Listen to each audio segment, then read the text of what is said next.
Ah, ah, ah.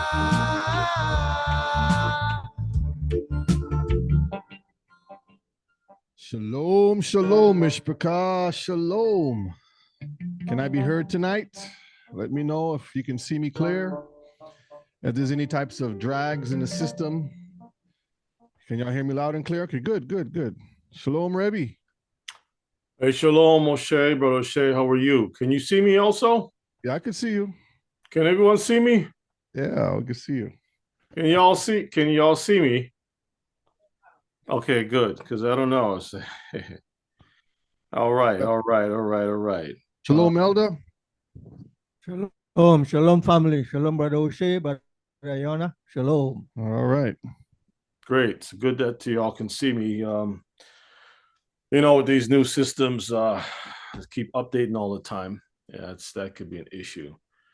I hope everybody's doing well tonight. Pray that the Most High is blessing you wherever you are, and thanking Him for His love and His mercy, which truly endures forever.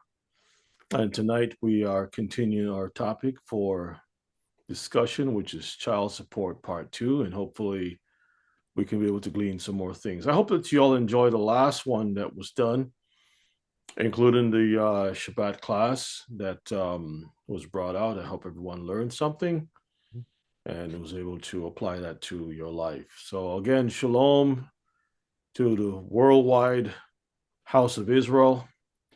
Down in the Caribbean, shalom. In South and Central America, shalom to each and every one of you. To the Mishpachah right here in these divided states of America, shalom, shalom. To the families across the border in Canada, shalom to each and every one of you. In the UK, shalom. In Africa, brother Ken, I see you. Shalom, brother. Thank you so much. Hope you're doing well. Shalom to you all over there. Shalom to the families over in Europe, in the middle of the East, the Far East, and every island of the sea. We greet you all by saying shalom, shalom. So we're going to get started, family. I'm going to have Elder begin with a word of prayer, and let's get started. Hey, shalom, brother Scott. I tried reaching out to you. I tried calling the Bruce Wayne of Jamaica. I didn't get him at all. Shalom, brother. Shalom, shalom to you. All right, Elder. How are you? I'm good, thank you. All praises to the Most High. All right, all right. All praises. Let us pray. Heavenly Father, we thank you again for sparing and protecting us during the hours of the day today, for taking us out, bring us home safely, for guiding and protect us in every way, Father. Without you, we couldn't make it and to be here tonight. So therefore, as we come before your presence, we thank you for all the blessings that you have given unto us. And as we come, Father, before your presence, we invite your presence in each and every one of our lives. We thank you for our families, our husbands, wives, children, everyone. We pray that thou may remember those that are sick, that thou may touch their bodies, those that have lost their loved ones, that thou may comfort them. We thank you for our teacher, Brother Yana. We pray thou may bless him, guide him and watch over him and provide for him. We present to you our teacher tonight, Brother O'Shea. We pray that thou may speak to him, through him and for him, and bless the words as he is going to share the words again tonight. Also, Brother Kifa, as he's reading along with Brother O'Shea. We ask a blessing upon all three of them, that your name will be praised as we follow and listen and enjoy the service tonight. May you be with us and guide us from the beginning to the end, because we thank you through your Son Yeshua, we pray. Amen. Amen. Amen. Thank you, Elder. Thank you, Elder. Welcome. So, family, once again, we thank you all for being here. Before we get started, just a quick note about a little quick update about the efforts on the website. As you know, we were removed from YouTube. Now we're in Rumble. I still have a YouTube channel that is just shorts, 15 minutes the most. I've been trying to get the website up and running properly, and realize that as I'm making progress in one area, because I'm running some tests right now on certain things, some of the problems I'm facing is originally I've been having problems with the uploads to the website because for some reason the file format was having some issues. Like it's fine when I upload it on YouTube, when I do whatever with it, but for some reason this particular site has had some issues. Got that corrected to some degree, and now that I'm trying to get because this site in particular doesn't do like thumbnails like that. You got to do thumbnails, and then you got to put the video, and it's just crazy. But long story short, not going through all the technical stuff, I was able to find a way to get the video uploaded with a thumbnail type thing in it, and that was working. And then all of a sudden, when I started to progress to put the latest videos and then work my way back, as I'm going back to the videos that was uploaded, I realized that the audio is playing slow. So instead of like speaking normal the way that we are right now, it's going deep, And so I reached out to the customer service, and they're looking into it. I don't know what's going on, but as you all know very well, Satan is behind every single thing. Yeah, the And jiggling there's them wires. the reason. What is that, Brother Shay? I said the jiggling them wires. AI is in control. So Yeah. So, and I thought long and hard. I received some links to different platforms, and I'm like, I've been there already. Yeah, I can go and register and sign up again, but then it might be a different problem. So why run away from this fight? This time I'm going to try my best to plant my feet down and see what I can get done. So please be patient. We're talking about hundreds of videos that has to be re-uploaded, and we want to do it properly. Now, I thought about cutting a lot of things out, but it says, no, you know what?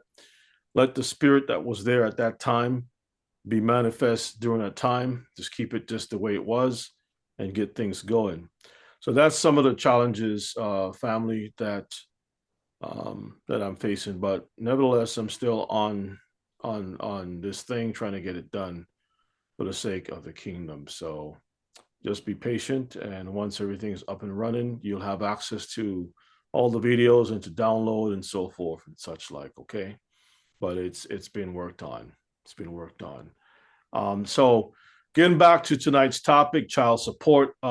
Again, we realize as Israelites, we are suffering the curses of Deuteronomy 28. Whether people want to believe it or not, the church, when many of us were in a Christian church, no one could explain to us why we go through the things that we have been experiencing. And we can point the blame at the husbands, the wives, the men, the women. We can go back and forth, but the ones who really suffer the most is always going to be the children. They don't know what is going on. They don't have a clue of why families are divided. All they know is that they hurt. That's what this picture is all about. In this child's mind, he is seeing the arguments. He doesn't know the beginning of it, who's at fault. He doesn't care about all that. He just wants to have his family. And we tend to create the monsters in a selfish way. We create the problem for the next generation. And we may think that we're not doing that, but the choices that we make as men and women, if you know someone is toxic, they're having problems or whatever the case may be, we got to step back and take a second look, because a lot of times what we are doing is that we are creating a seed of dysfunction. And the Most High is not about that. That's why he gave us laws and statutes. Now, with that said, we understand that we got to come back to the Torah, and we try our best to do that. But sometimes our partners, whether it's the husband, may be dragging his feet, or the wife may be dragging her feet. And sometimes we, in our own way, try to do things, but it doesn't work. We have to follow what the Most High said, whether you agree with it or not. You don't like what you don't like to be jabbed, right? You don't like to take certain medicines, whether it's diabetes or whatever the case may be. Sometimes it hurts. Sometimes when you see those big horse pills that the doctors will give you, you're like, am I going to take this? How am I going to do this? I don't want, I hate this. I hate the taste of it. Yes, we do. But we understand when the physician gives us a recommendation and he says, listen, it's life or death right now. You want to lose a limb, you want to lose your kidney, you want to lose. And everybody knows they don't want to do that. Okay. So you follow the instructions with all diligence. Why is it when we're talking about the application of Elohim's word, the creator of heaven and earth, why are we so stubborn? What is the problem with us? That is the main issue. What is that problem? So we are addressing these things, and some will be offended, some may not be. Brother Shea got videos, we got scripture, we got things to look at. And again, one of the things that we will be talking about moving forward is going to be Mishpachah, family. We got to spend time understanding how the household was structured, why that is, what the scriptures are saying, and keep it moving. All right. So with that said, Brother Shea, turn it over to you. What you got for the family? Yes, Mishpachah. Yes. There's a lot of things that we see that the enemy himself has been cleverly destroying over the years, all of us. And like you mentioned, it's all about family. So these topics that we talk about is to rebuild, strengthen, and hopefully, support the Mishpachah in making proper decisions, better decisions, especially when it comes to Torah. So also, I want to say tonight when we go through the class, I will be opening the floor. So to hear from some brothers and some sisters, on their experiences and different things of that nature as we go through tonight's class. So we're going to continue on that. Shalom, Kifa. Shalom, shalom, everyone. Shalom, Kifa. To everyone out there. Shalom, right. Kifa. Yes, yes. All right, so we'll begin. Our first slide, we're going to have our first video for the night. We're going to start off with a video. We have some videos to cover. So we can get into some things tonight. All right, here we go. So let us know if you can be heard, Mishpachah, if there's any lags in the feed. You shouldn't have any issues with videos tonight. I have everything set. But just let us know if the volume is too low or too loud or whatnot, okay?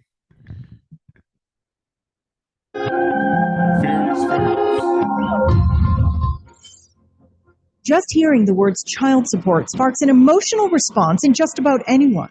Fathers who feel like the rules are more about the paycheck than the parenting. Moms who say they can't live on what they have. In general, I think the perception is that it's unfairly biased towards men in the state of Massachusetts. I think that the formula used is fair. The law is reasonable. People have a responsibility to support their children. I bring home $1,626 a week and $350 go to child support. Brian Ayer says $18,000 a year in child support for his infant son is too steep. At 29 years old, he says he had to move back in with his parents. He sees his son every other weekend. Now imagine that. You have a man goes out, he has his own place, he has things going, but then you come to a point where you can't afford your own home anymore. Now you have to move back in with your parents. So you're at the point where you're paying. Your volume dropped a little bit, Brother Shea, just to let you know. Sometimes, just to let you know what's happening.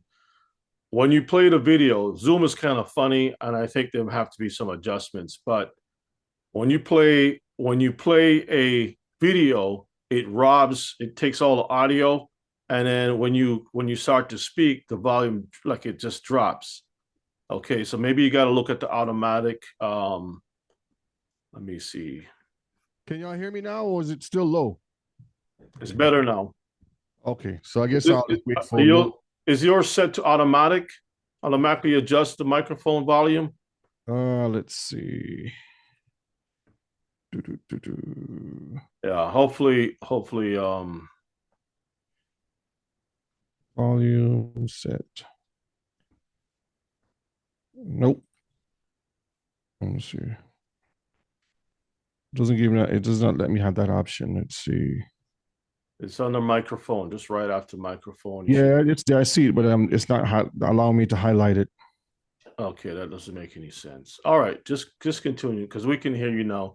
You may want to keep your finger on your dial there, so as you speak, just turn it up a little bit and then turn it back down accordingly. Okay, so you gotta be a producer tonight. All right. Well, that's part of the technical difficulties we have.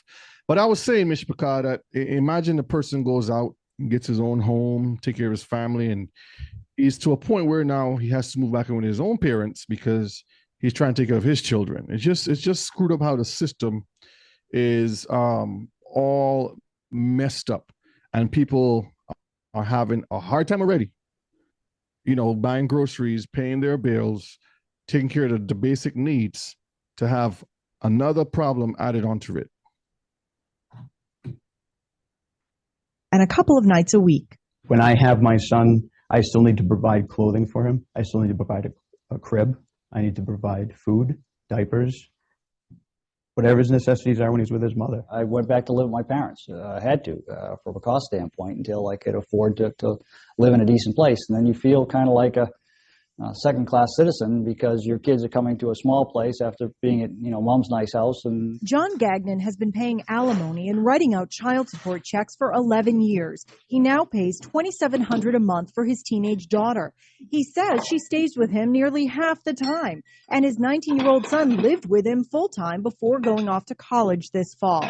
He feels the guidelines don't take into account how much time he spends with his kids. It really didn't matter from a child support guideline standpoint if they had stayed one night a month or 0 nights. I would have paid the same then that I paid for having them 13 nights. When it comes to paying child support, things used to be different in Massachusetts. 1987 is when the first guidelines came out. Judges had non-custodial parents pay a percentage of their income to the custodial parent. They adjusted for the custodial parent's income, but only after the first $20,000.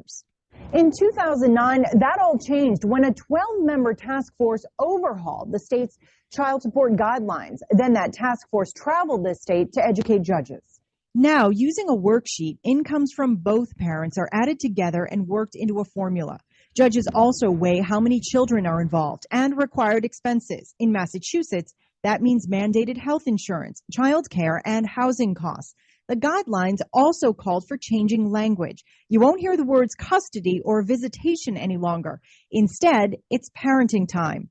All of this meant to make the system fair for both parents. We want kids to be well supported. We want kids to have enough support, but we don't want to create this huge windfall prize that creates conflict between the parents. Dr. Ned Holstein is the founder of the fathers' rights group, Fathers and Families. He sat on the task force and says the system is still unfair. For instance, he says some states prorate support according to parenting time spent with the child. He also says judges in Massachusetts may order both child support and college expenses until age 23. We have a long way to go. Till age 23. Woo. Yeah, this is my volume back low or am I good? No, you're good. You're okay, good. good. Yeah, you can see the madness in this first clip that we're looking at. You can see that when the system is interfering in the home, and it's not to say that a family doesn't need help or assistance in certain things, but what they're doing is they're willfully inserting themselves to have control. And as we go through the slides tonight and some other videos, we will see how the system has cunningly put themselves to destroy basically families and homes, especially Israelite families and homes. So let's finish this video here first. But I think some of the worst thing is that there is a pervasive gender bias in family court. Men are still looked at as breadwinners and women are still looked at as nurturers of children. Nothing could be further from the truth. We have 24 female judges on the probate court, and we have 24 male judges on the probate court. And to suggest that everyone has grouped together and is biased against the fathers, it simply doesn't happen. Attorney Marilyn Ryan also sat in the task force. She says the guidelines are meant to put balance into the system. Since nothing is perfect, she says judges are allowed to deviate from those guidelines. If you have two parents who are each making $500 a week, and they pay the same amount for medical insurance, and there's no other adjustments, and the children principally reside with, let's say, mom, then dad is going to be paying some money to mom for child support. The theory of that being that otherwise mom would be supporting herself and the children. Do you think these guidelines are fair? They are extremely fair. Crystal Arnhold is a single mom who relies on her child support checks. She says she receives just under $250 a week to raise her 2-year-old son and her 5-year-old daughter with Down syndrome. I work what I can, and I still just barely make it. Like this month alone, Now, Ms. Picard, I know we've been learning about the families and the structure and the possibility of, say, having multiple mothers in the home or whatnot. But let's say that you had multiple mothers in the home. Do you think this would have the issues that they're having? Because look at this case, for example. She's saying she's a single mother, she's home, she have these children to deal with, so she can't do anything. So she relies on the child support check. Now, that could be understood because, yeah, you can't go out and work or get anything to help yourself. So therefore, you have to be home with the children. But let's say now she was able to work because she had someone there with her and you can tag team or whatnot. Do you see where I'm going with this? So kind of understand how the system is on one side telling you, let's not do this, but on this side, let's force you into doing this. Do you understand what I'm saying? Yeah, it's a good point that you bring. I think it should be really looked into, because even when you're filing your taxes, there's a number of flexibility that is allowed. If a person worked 2 different places, they will ask questions about if you're in a different country, whatever. So they will look at all that's happening, and then based on that, you get your tax results, whether you have to pay or not, or get something back, right? Mm-hmm. I think the problem is that they're not allowing flexibility. Like the word of the Most High, you can see the flexibility, meaning that if a man doesn't want to put himself in that situation, like with the levirate marriage, since you're talking about 2 moms, right? Like in the case of Ruth, when Naomi said, "Hey, Ruth, go talk to Boaz," and so forth. Boaz told Ruth, "Hey, let me go run through the procedures, right? The system, to make sure that I have access to you." And so the person who was closer to being married to her, next in kin, he forfeit that position. It's called a chalitza, right? He says, "I don't want," it's a package deal. You get the land, the land and the woman. And he says, "No, I don't want to go through that." So there are some things, and Boaz stepped up and he did what he had to do. So in Israel, we have servants, we have multiple wives or mothers in the house. You have the father and the son that lives close to each other, like in Abraham and Isaac and Jacob. They all shared the same space, same area. So the burden is not there like that.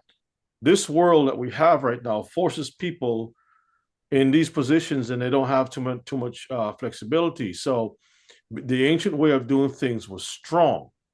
The foundations, if I'm working hard, let's say that the Most High called me to be the beginning of a nation, and he gave me a little bit of wealth today, like in the case of Abraham. So I'm starting off now. My son, who was born in my household, doesn't leave me and go to some other country and start all over again. Whatever work that I put in today, it's I'm laying the foundation. I'm pouring the concrete so he can build on. Then he's going to be building putting the first layer of brick, right? In other words, he's building on top of me, and then it continues on until we are a nation, and that's how it is. But if you take in a block, this is shoplifting. If that person, that son leaves and goes somewhere else, then we will never be able to be strong because we are constantly breaking up families. And so the Roman system is based on building Rome, right? Like in America, it's not about building a family as an individual thing, right? It's all about one nation, not one family, no, not your family, one nation under God, with liberty and justice for all, or something along those lines, right? Yeah. That's the problem right there, Brother Shay. Mm-hmm. Want some, Kiefer? Yeah, a lot of the situations out there with men, as far as with dealing with the support system, it's a difficult one because there are many avenues in a court system that you still have to maneuver, and you will come to different blockades because of the compassionate side of the court towards the mother. I'm not saying that the mother shouldn't have compassion, but it should have some compassion on the father also, who's also working and trying to maintain and also do what needs to be done. The difficulty about that also is that during the tax time, as Rebbe was talking about, the man doesn't have that opportunity to claim the money that he's paying there on that as far as taxes. He still have to provide that part, but it's not as far as the tax part. The mother get that part as far as the taxes. Also with the children also, they're not allowed to put them on their taxes. Now, some people may have different agreements, depends on the states, but Massachusetts is not one of those states that is very likely kind to the father in that sense. Yep. And again, Mr. McCaw, we're not referring to righteous mothers or sisters. We're talking about the wickedness this system has put out against our brothers and sisters in breaking up the homes. And this is one of the issues that we find ourselves in, is with the child support, how the system is designed to keep the father out the picture and to break the homes up, and the state takes custody or charge of the children, and many things happen. Is this a trickle effect all the way down that continues to keep destroying the homes? Have like $29 to get food for the next 2 weeks. Crystal works part-time at nights while her mom watches the kids, but money's tight. She says under the new guidelines, she stands to lose more because she's trying to work. I'm not greedy by any means, and I want to make that perfectly clear. I just try to get for my kids what they need. Ryan says he's working with the court system, but wants to see more changes. The best interest of this child is to have a loving, caring home in both places where he's provided equally of both residents, not his mother's, not his father's, but equally among both. He tells us he doesn't see himself leaving his parents' home anytime soon. So he's writing to his lawmakers to try to change what he believes is a system that's still broken. Sharman Sacchetti, Fox 25 News. All right, so that's that first video that we can see when it comes to how this system continues to destroy the homes and keep the fathers down. So tonight we will continue this subject here, because we want to basically break it down so a lot of us can see how they're destroying the Israelite fathers, okay, how the homes are continue to be broken down through this child support system, okay. We will also look at Deuteronomy 28 and compare a few of these prophetical verses that show how these curses still exist, okay. Now, let's read this first one, Deuteronomy 28 and verses 23. I find this very interesting. And thy heaven that is over thy head shall be brass, and the earth that is under thee shall be iron. Now, you can look at this in many aspects as you're trying to toil the earth and you're trying to do things, and things are going to be hard. But one of the things that kind of pop out to me is your heaven that is over your head shall be brass. And what popped up to me is the law enforcement, because it's like back then the badges were made of brass. And every time you're looking around, you're looking up to these law enforcement agencies that govern you to try to tell you, hey, this is what you can and cannot do. And the earth that is under you shall be iron. You find yourself behind iron bars, in a concrete cell that is made of iron and concrete. So when you look at it, it's like you're stuck between a rock and a hard place. And this is called the child support system. You see how the guy is trying to run away, but he has this big ball and chain that's locked to his feet. And he has what little he have in his life, he's trying to run with. And that's basically how it is. So they're specifically targeting and designing this to keep the fathers in check and down. And we will look at a lot of things tonight. So again, what is the sole purpose of child support? I asked this last week, and I'm just going to refresh this one slide here. The whole purpose of child support, or behind child support, is to do what? Support the child. That's basically what it is. And we talked about the parental support, the spiritual support, emotional support, and social support, in which these are the most 4 important steps that are majorly required before the financial part, because you can pay for something all day and that becomes something void. Nothing comes out of it. But if you as a parent take your time and you invest the structure and the discipline between a mother and a father into that child or children, and you also include, and we were talking about Israelite families here, we're not talking about worldwide, and you include the Torah, because this is the foundation of all our family building blocks, and you include that should be the main structure. And with that, the child gets all the emotional support and all the social support that they need to become better men and women as they're growing up, to make better decisions, to understand life, to function better, to go through society and to survive out there in the crazy world that we live in. But what happens is you create dysfunctional children, and therefore the society continues to be dysfunctional, because you don't have, both parents in the home. You have the mother against the father, the children against the parents, and it's just all haywire. Hey, brother Shay, real quick. Can you imagine that in the case of a father who is already subjugated to these laws, right, where he doesn't have access to his child like he would want to, and then on top of that, his child goes to school, right? So his child spends the time in school, spend times with mama, but you're paying for all of this, right? Mm-hmm. People don't realize how tragic that is. You are spending the monies necessary, and they call for the adults, they call it alimony. I call it all the money. Mm-hmm. Call it alimony. It's all the money. Just give it out. So it's adult child support, basically. Nobody knows exactly why the family's broken, but so you have this father who barely sees that child. You know what I mean? What is he getting out of it? And sometimes, many of y'all can come in and talk about it too. It's no problem. Mm-hmm. But in many cases, when that child grows up, that child curses the father. In many cases, yeah, the father's the one who, after everything, he's the one that gets cursed out.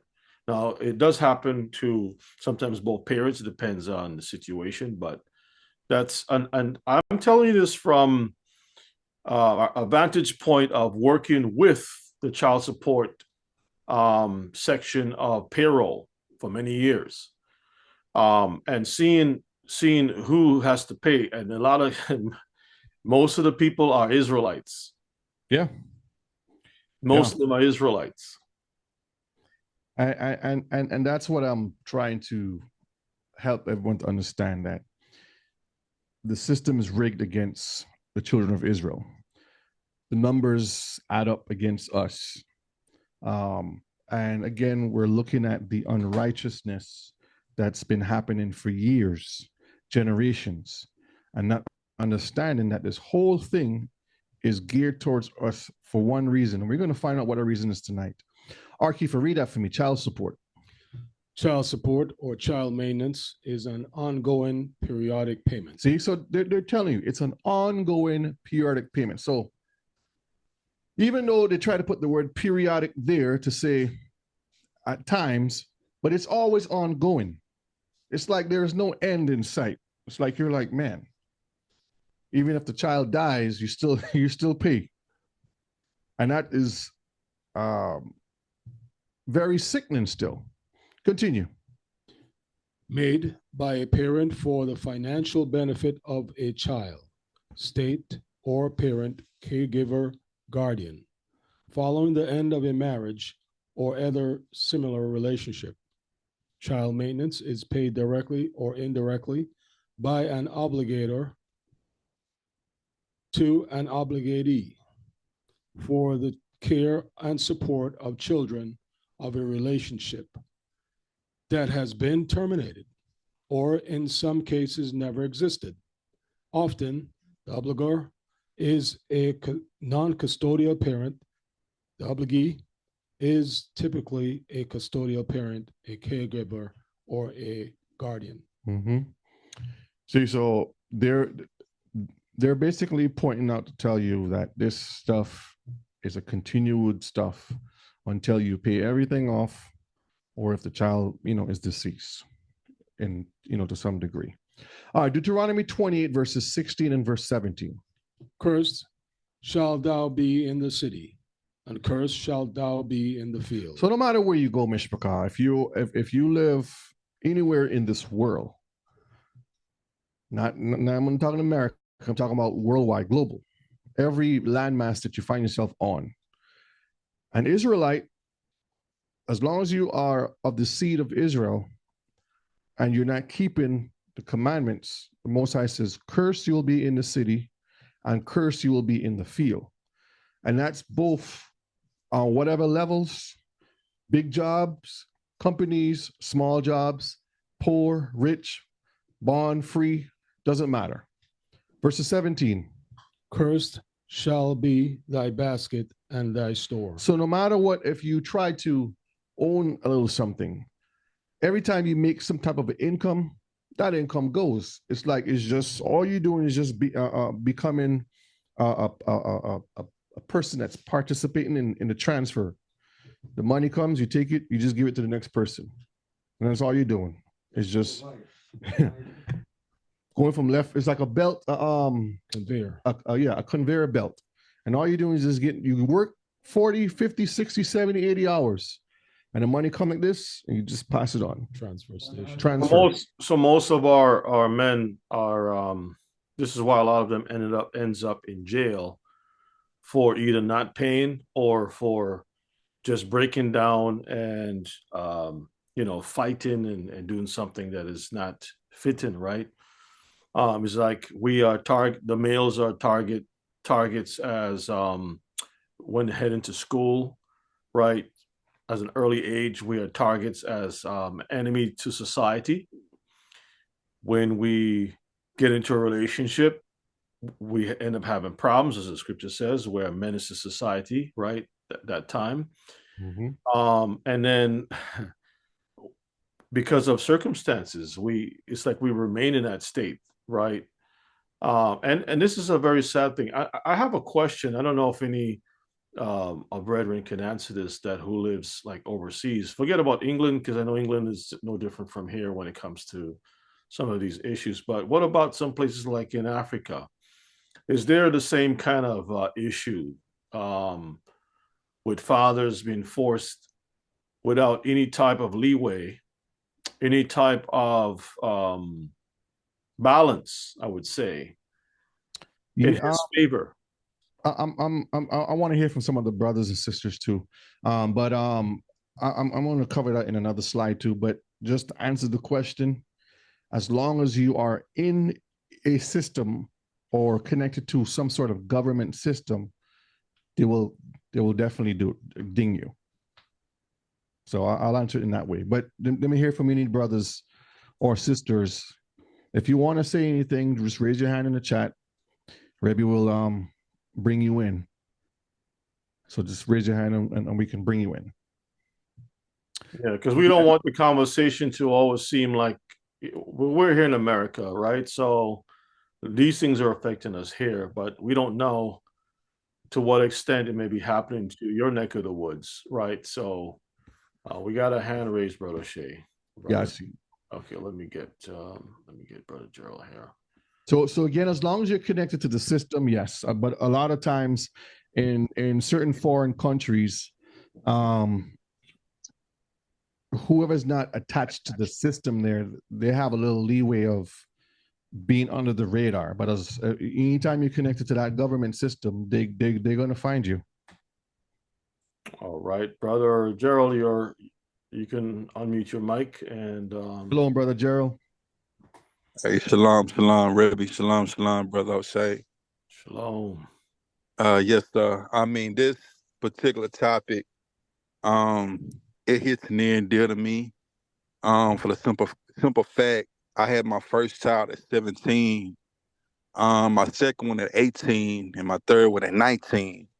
So as we know, yeah, it's just I was just so young out there, no father, not a great relationship with my mother. And yeah, the streets raised me literally. So I found a lot of things out the hard way in life. And yeah, at the age of 40, just made 40 this year, and I'm still going through it, still fighting this system. And I'm still trying to encourage any young brothers to not make them same mistakes that I did. But you know, at the age of 17, 18, if you don't know what love looks like, you'll fall for anything that, you know, someone says that I love you, you know.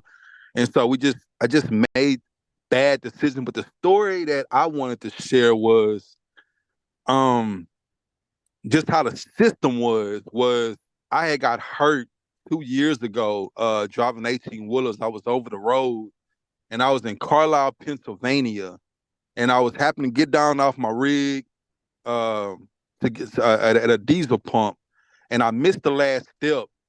By me missing that last step, it changed my whole life because I had 4 displaced fractures from that ordeal. I couldn't walk. I couldn't do anything. Ambulance had to come to the gas station, pick me up, take me to the hospital. Mind you, I'm from Texas, and I'm in Carlisle, Pennsylvania. So when that happened, I was hurt. I got flown back to Texas, and that's when the fun started. When I was here in Texas, because it took me a whole year to heal, and also go through physical therapy. I also learned how to walk all over again, but I had a surprise waiting for me when I did learn how to walk all over again. I got locked up and I was driving. I was just driving to the store, random driving to the store, got locked up. They pulled me over. They said I had a capious warrant out for family court for child support. And yeah, man, I got locked up. I had to literally pay for my freedom. I spent 16 days in jail, Harris County jail. My wife had to get a whole lawyer out. I had to bring my medical records out and to prove to them and show them that, you know, that I was injured. That's the reason why I was delinquent on my payments. But even on top of that, between the lawyer fees, court costs, and mind you, I'm not even working at this time. I still had to come up with roughly about $3,500 to get out of jail. So one thing I will say is man, my heart really goes out to the ones that made these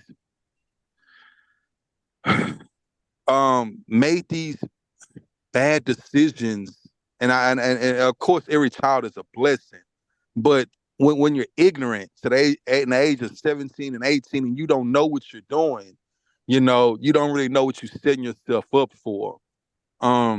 So going through that whole ordeal, mind you, on top of that, my wife was 4 months pregnant at this time, our first child together. And so only thing in my head, of course, I can handle what's going on in jail. I can handle it. But it's just, me seeing my wife going through her first pregnancy by herself that ate me up more than anything. Yeah. So I was willing to pay anything and to do anything to get out so I can be with her and you know, and make this wrong or right. The one thing I will say is I never forget the judge that I had, the look that he had on his face. Like, he can care less about anything I was going through. He can care less about my problems or my situation. You know, he was letting me know that he was doing me a favor of letting me out. And he told me if he ever see me again, he said, you're going to do 180 days. If I ever see you in here again, mind you, I'm not a criminal. That's the only time I ever been locked up in my life was behind child support. Only time I ever been locked up in my life. So, man, this system is crooked. It's no good, and my hat goes off to anybody that's fighting this ordeal. Oh, I can't even forget about the 75-year-old man that I was locked up with, and I was pushing his wheelchair from the county jail to the courthouse or whatever.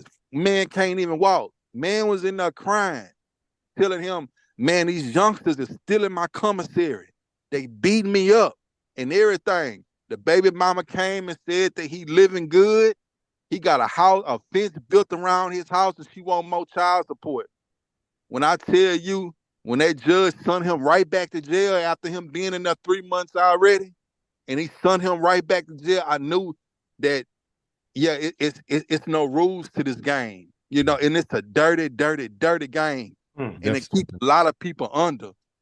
So, man, for everybody stay encouraged. I just want to say that the Most High is still in control. I just want to share my little story.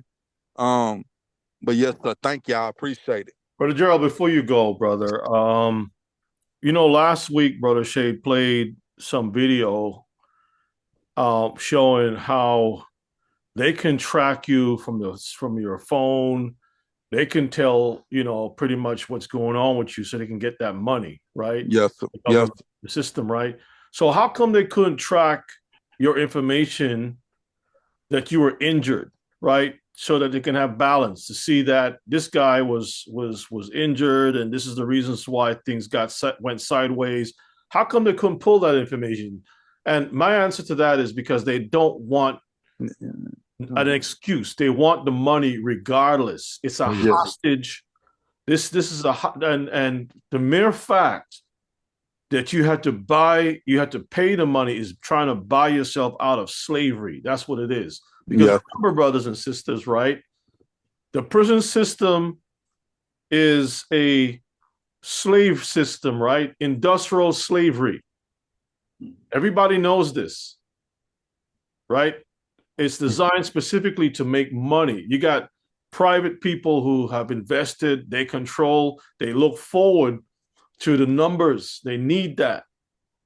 So, brother, again, I'm sorry that you had to go through this. And you know what, too?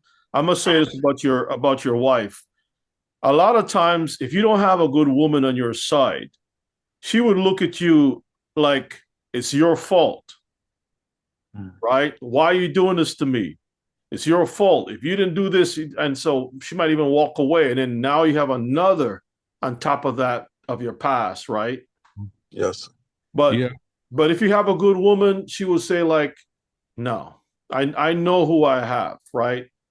And I'm going to stick by him until he gets out. And I'm going to try my best to help him. And I know how you feel about fighting that fight and says, I don't care. I'm going to pay whatever it is to get out. But a lot of times women who are weak in their minds and spirit, they will do you dirty in that too. Yes. And this is why, Mishpachah, Thank you, Brother Gerald. Yes, sir. Thank you. Right. Yeah, this is why, Mishpachah, we have to stay in the Torah because of these very problems that we find ourselves in. You know, to all the young brothers out there, young men, and especially the young women too, when this class is going on, other classes, pay attention and listen because this is experience that is being passed on so you won't make the same mistakes that a lot of us are making. And a lot of the brothers that may talk tonight, we all have our own problems in this same system. However, even though it's unique, it's all tied to the same thing, and we all experience the same exact things. And don't feel like because you got arrested, you're a criminal, because we will always be targeted as criminals. All Abraham was thrown in jail, Moses was thrown in jail, Yeshua was thrown in jail. The list goes on. As long as you're keeping this Torah, and I'm talking about righteous men here, I'm not talking about people who actually go out there and commit crimes. I'm talking about brothers and sometimes sisters too who are stand up for righteousness. When you go against the system, you will become a target. Yes, Keith, and then we're going to move on. And I think we got a few more hands. Okay. Yeah. Go ahead. Some sisters get affected with this also. Sometimes they marry a brother that is going through these issues with child support, and she gets married to him, or she gets tied in with him in his name and different things, and then they'll either take or levy her income or her tax returns or anything. So this is not an easy road or easy walk. Yeah. I've heard it happen to other people before, and sometimes it's a difficulty. Yeah, that's right. They would levy the sisters or the wife's stuff too. That has nothing to do with it. We have two hands, and then we're going to move on, and then I'll take some folks after. So yeah, Brother Jag, go ahead. Peace, family. Y'all hear me? Yes, sir. We can hear you. Shalom. Shalom. Peace, everybody. Yeah, man, I understand what y'all talking about, man. This is a real class, and this, it's good to talk about. Yeah, I'm on child support too and stuff like that. My daughter live in New York. I was living in New York when she was born. And when I moved from New York, because, me and my baby mama got in or whatever, I had to leave because of her or whatever. But overall, the reason why I was on child support is because I think that she reached out. I think that she wanted to get like maybe food stamps or some type of help from the welfare to try to get them to help her pay her rent or whatever. And the way that they found me is through the Social Security number, basically. So if you're not living with the child or whatever, I don't care where you at in the world. Once when they find your Social Security number or whatever you working at, they're going to come after you. So I had to go back to New York to the court system or whatever, and they put me on child support and stuff like that. So yeah, that stuff is real. All they need is just a Social Security number, man. So I just say this or whatever, because I think I have to pay child support until Jada like 21. She's 16 now. And all I got to say is if the Lord bless me with more children or whatever, everything that y'all spoke about, pastime or whatever, get the land, live a shalom life, and forget the system. Like homeschool your children and stay away from the world. That's just the realest that it can just get. Like it's just an entrapment, man. It's on us. So everything y'all saying is basically 100% real. So the court system is dirty, man. They all about money. That's why the Lord say, hey, you can't serve God or money. Choose one. Choose one side. So the righteous will always be targeted, man. And that's just the way that it is. It's a messed up system. But hey, you just got to fight it through. I'm in North Carolina. My daughter stay in New York, so I travel back and forth, but that's just the way it is. And my baby mama, she even tried to tell them, like, he don't need to be on child support because he take care of Jada. Like, but it's still, like, they still won't let it go off only because she received public assistance before. So that's just intact until she, 21 or whatever. But next time, hey, it's just like, get the land, stay away from the system, homeschool your kids, and just keep it moving. That's just the realest as it can get, like real talk. So thank you. Well, just a quick note. Thank you so much, brother. We don't have Israelites don't have kids. We have children. Brother Cannon, Brother Cannon, you're up next, and then we're gonna move on. Brother Shay got other slides. We'll take some more hands a little bit later. Yeah, before Brother Yohanan go ahead, this is why we try to push the shalom life and coming out of the system. Because imagine, Mishpachah, if we came together as families, and this is real talk. I'm not talking about wanting a dream. I'm talking about actually living Torah. And you have families together. You can help each family out by the barter system, growing your own stuff, and every individual putting in the work, because it's like a body. No one of us is going to be rich unless the Most High say, I'm going to bless this person, is going to bless the family or whatnot. We're all basically living from paycheck to paycheck, or, by whatever means that we survive to take care of the necessary bills, food, or whatnot. But the minute that we say we're going to go, like the brother said, and we mentioned this in class last week, the minute you say, I need assistance from the government, they're going to come looking for you. Because, again, as long as you have connected to the Social Security, and as we go through the slides tonight, you're going to see some more stuff that I'm going to show you. They're going to put you on that stuff because they want money. And they tell you it's not about the child. It's not about the parents. It's about the money coming into the system. They'll tell you that. That's it. That's all it is about. Because the system really don't care about you in that process. I mean, it's if you know all the what they call pork, or all the different things that this whole support system is connected to, you'll probably get a headache. But as Rebbe and O'Shea has spoken about, Shalom lifestyle is the way to go.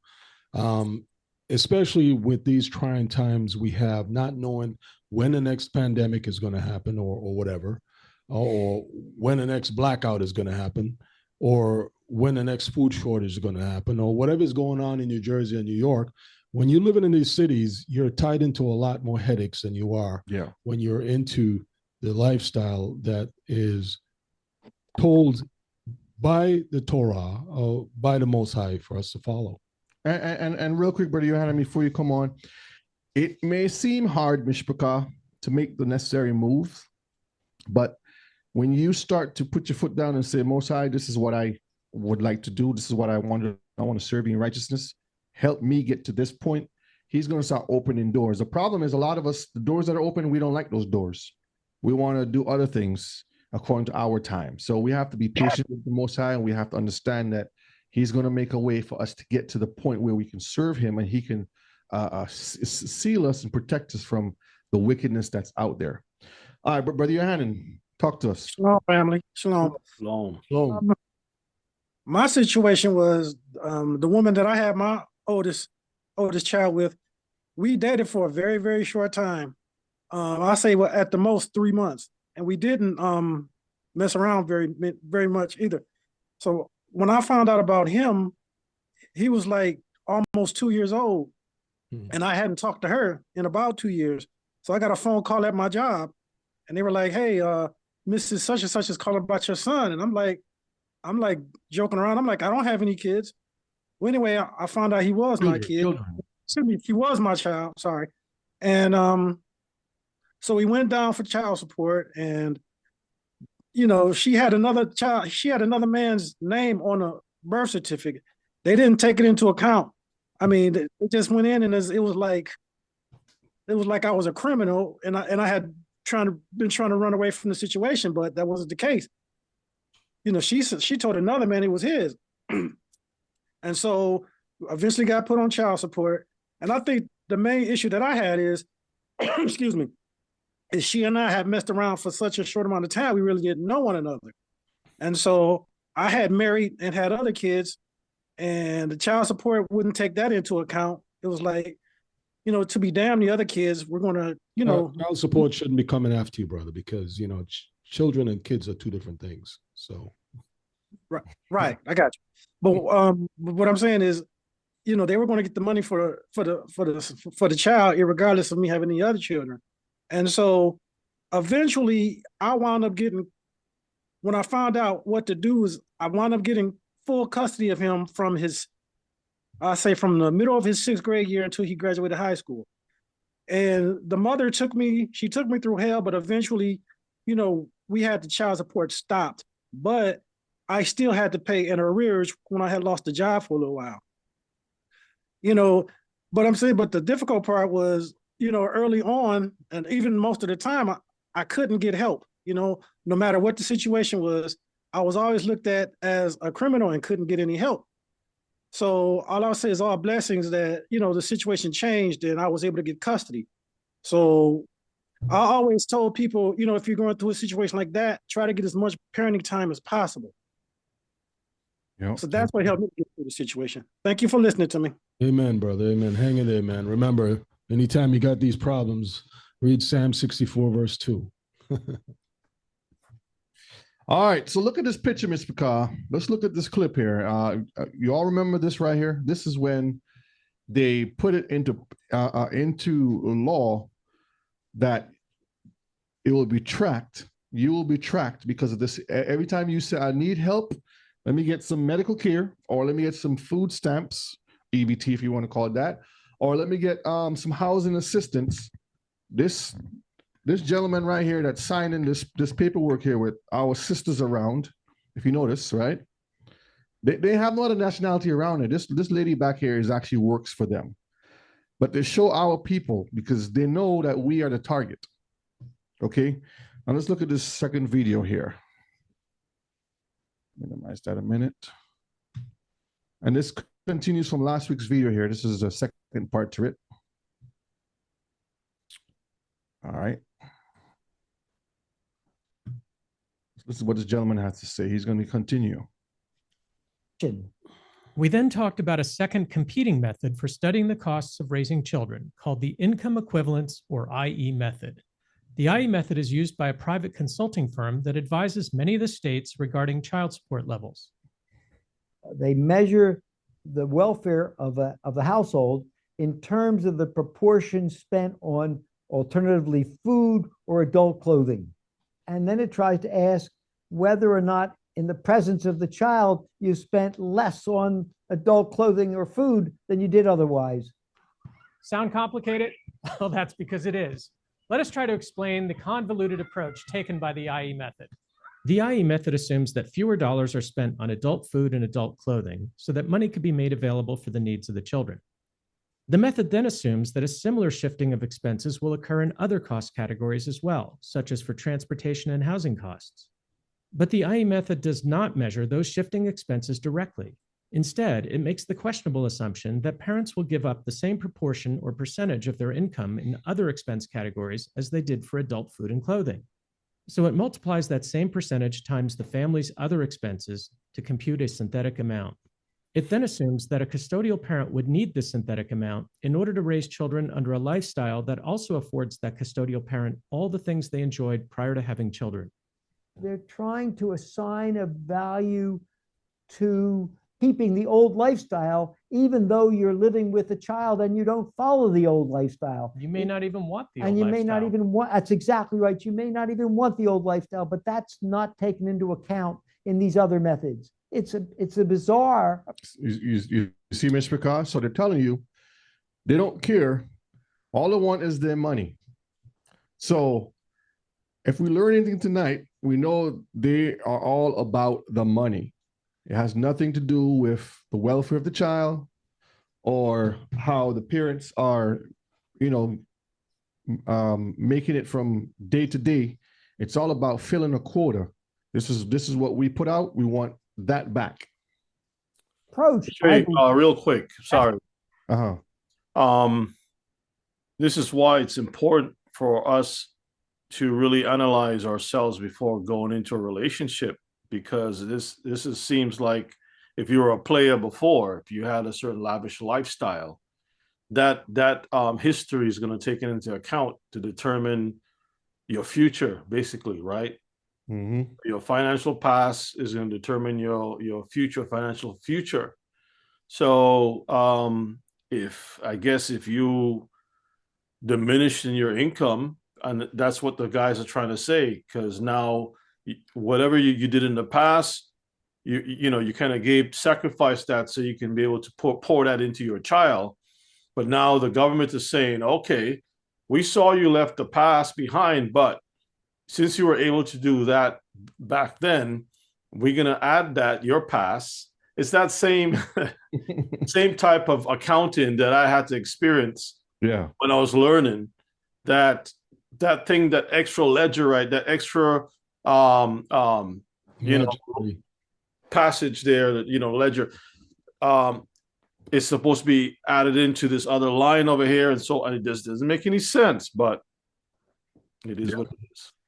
Unjust weights and measures. Dr. Commodore, for some examples of what types of hypothetical reductions in the standard of living might be computed in the IE method's synthetic amount. Food costs are often restaurant meals out, and some people want to have very high fashion clothing and some do not. We all know that once you have a child, your whole life changes and you have focus on your children in a way that you never did before.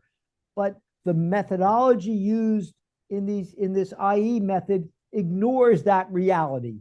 Does the IE method measure the value to parents of having a child? No, it doesn't. I've read that some of these IE methods actually measure the amount of tobacco and alcohol consumed by the adults. Yes, they do. Isn't that bizarre? And yet that approach is the dominant approach used today by which child support guideline amounts are determined. Why? The reason is because so you that don't drink or smoke, you're getting charged by these guidelines. That's basically what he's saying, because other people do it. When the states got into this business back in the 1980s, there was no data on the child expenditures. There were data on household expenditures. And so they needed to find a way to go from available data for the household to that which it applies to the child. Did the IE method look at single parents with children? No, they did not. They only looked at married households. What about the USDA method? They only look at married households, but yet they're charging it as if it's single households. It just shows you the inconsistency and the wickedness that they're doing. Okay. Did they look at single parents? Yes, they did. They did look at single parents as well as married parents. And did you look at single parents? Yes, I did. Because one could argue that the single parent with a child is the more relevant economic situation than the married or the couple with or without children. That's exactly right. The cost of raising a child or children in a single-headed household are slightly greater than on average than those in a married household. You're basically saying that people spend less on children than these other methods estimate they spend on children. Yes, substantially less. And the reason is because our method is limited to out-of-pocket expenditures, direct real money. Real money. What the other methods do is attribute expenditures to children which are not made out of pocket. It's a fiction. Well, let's take a look at the costs estimated by the IE and Fiction. USDA methods and compare them to the costs measured by Dr. Komenor's method. For married households, the IE method overestimated the cost of raising a child by about 200%, and the USDA method overestimated the cost by roughly 300%. Can I pause it there a minute so we can look at these numbers? So you see it says married household, right? And this is from the USDA. And it tells you right here, over the years, and how it increases. Decreases, it goes down. The money goes up and everything else goes down. The overestimates were even more extreme for single-parent households. While the IE method did not even look at single-parent households, the USDA method overestimated expenses by over 300% for low-income households and over 400% for mid to high-income households. These overestimates have been misleading the states into setting child support awards that are too high, by somewhere between $400 and $800 per month per child.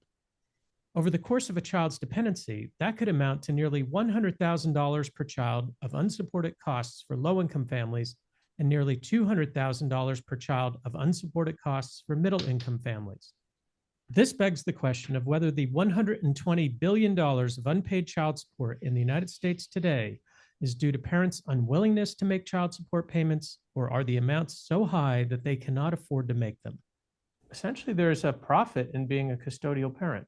That's exactly right. That's what the current child support system does. Do you think that this profit factor that exists in the guidelines now can cause non-optimal behavior?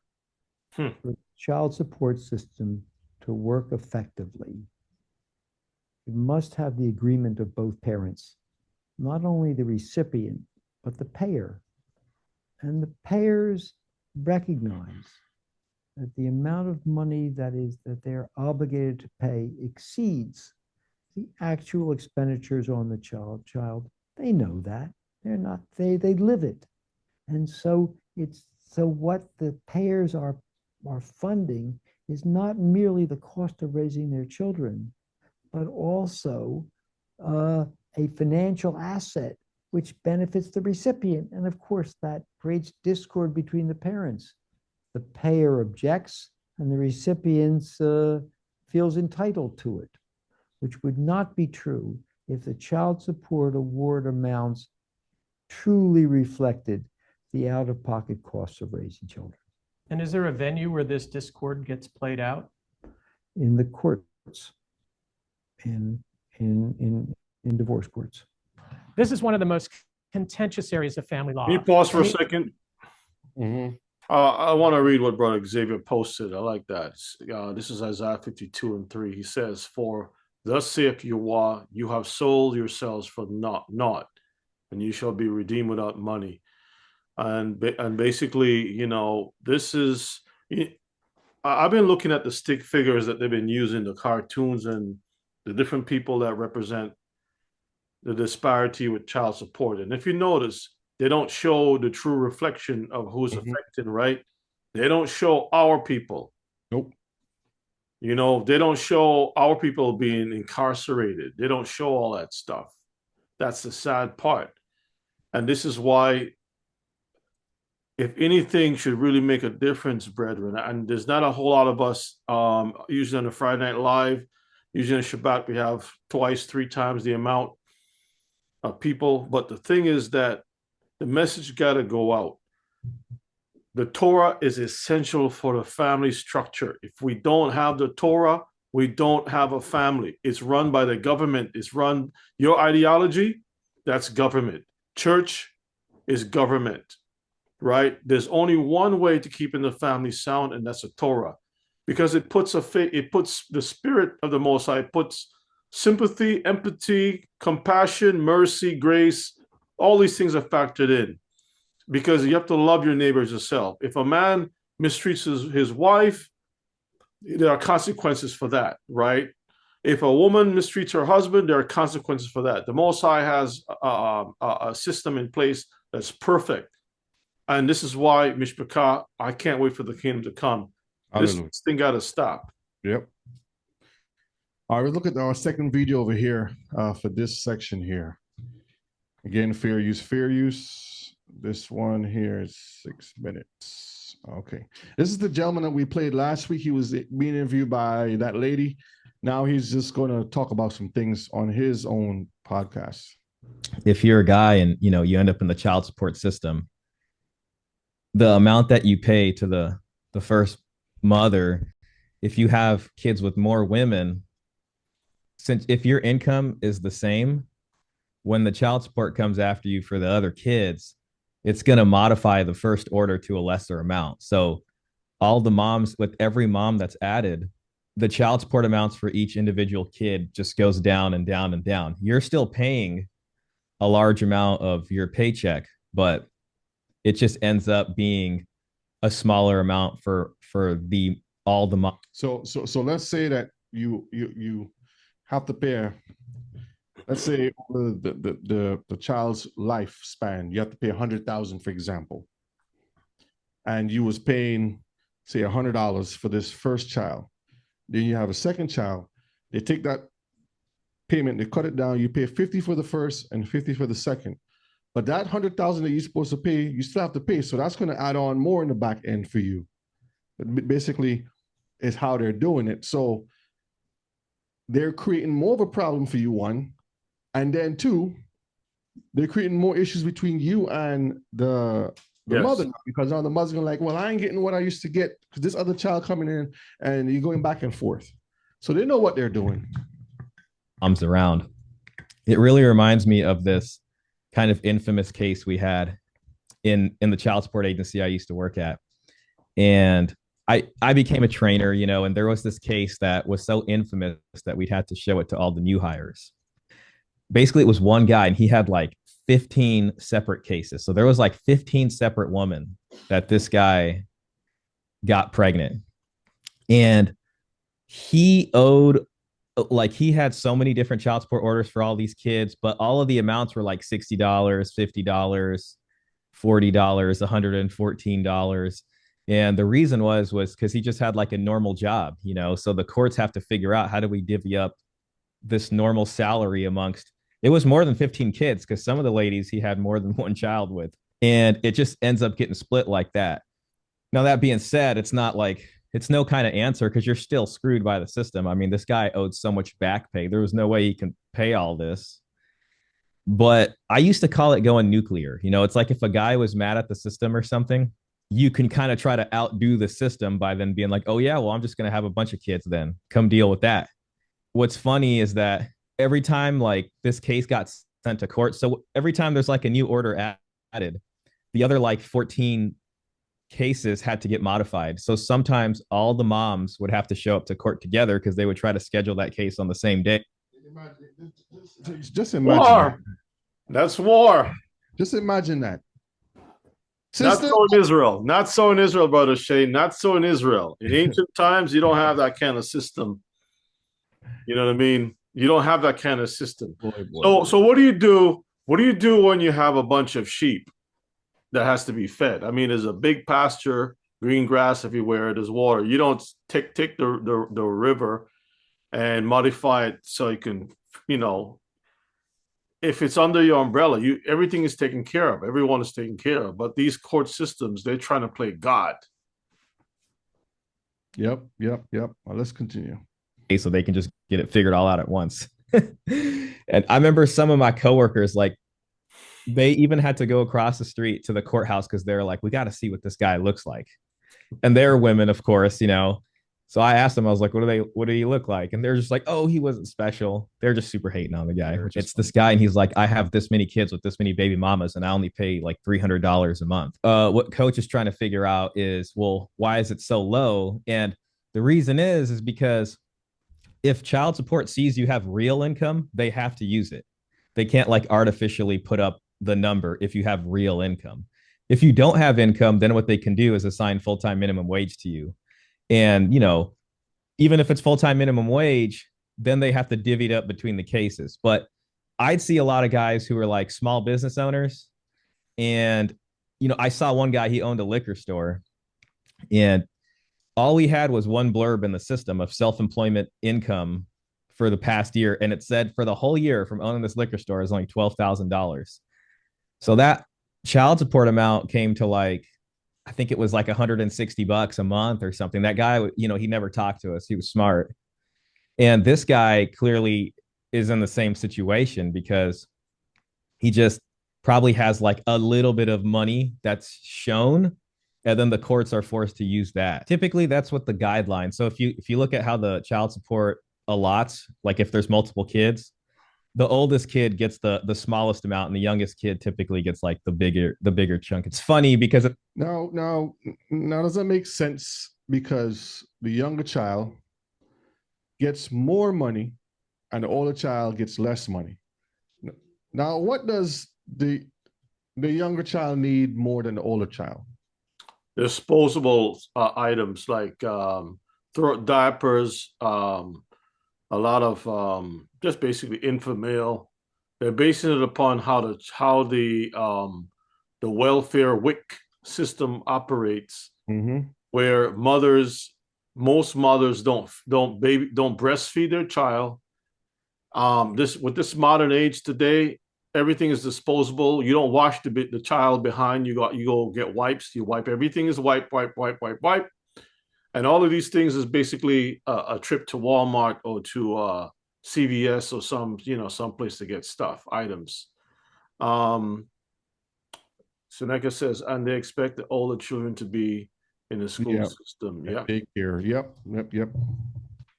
Like it's only less for him because he doesn't have that much income. But for any guy, like if you have like a legit job on the table, you know, you work for the county, you're a software engineer, just having one kid will screw you over, you know, and even if you have multiple, you're still going to pay like up to like 40% of your income. This guy's lucky because he doesn't have much over the table income, so he's gotten away with being able to do this. If you look at the child support system, it was really originally created to deal with, for lack of a better term, folks who were more poor. You know what I mean? And prior to child support system, there were laws that, I mean, you could almost call them poor laws. And there was this separation between like private family law, which dealt with, you know, couples who were married. And, you know, if they were getting a divorce, it would be seen by a court and the court would figure that out to whatever was appropriate to the situation. But as single mothers started to rise and there started to be more out of wedlock births, the federal government created this standardized system that was meant to deal with this problem of all these kids being born out of wedlock. However, as child support became more powerful in the mid 90s, especially, what you saw was this sort of public system of poor laws, which was meant for very. Pause it real quick. You see the picture over here? When did this take place? 90s. Just in the 90s, okay?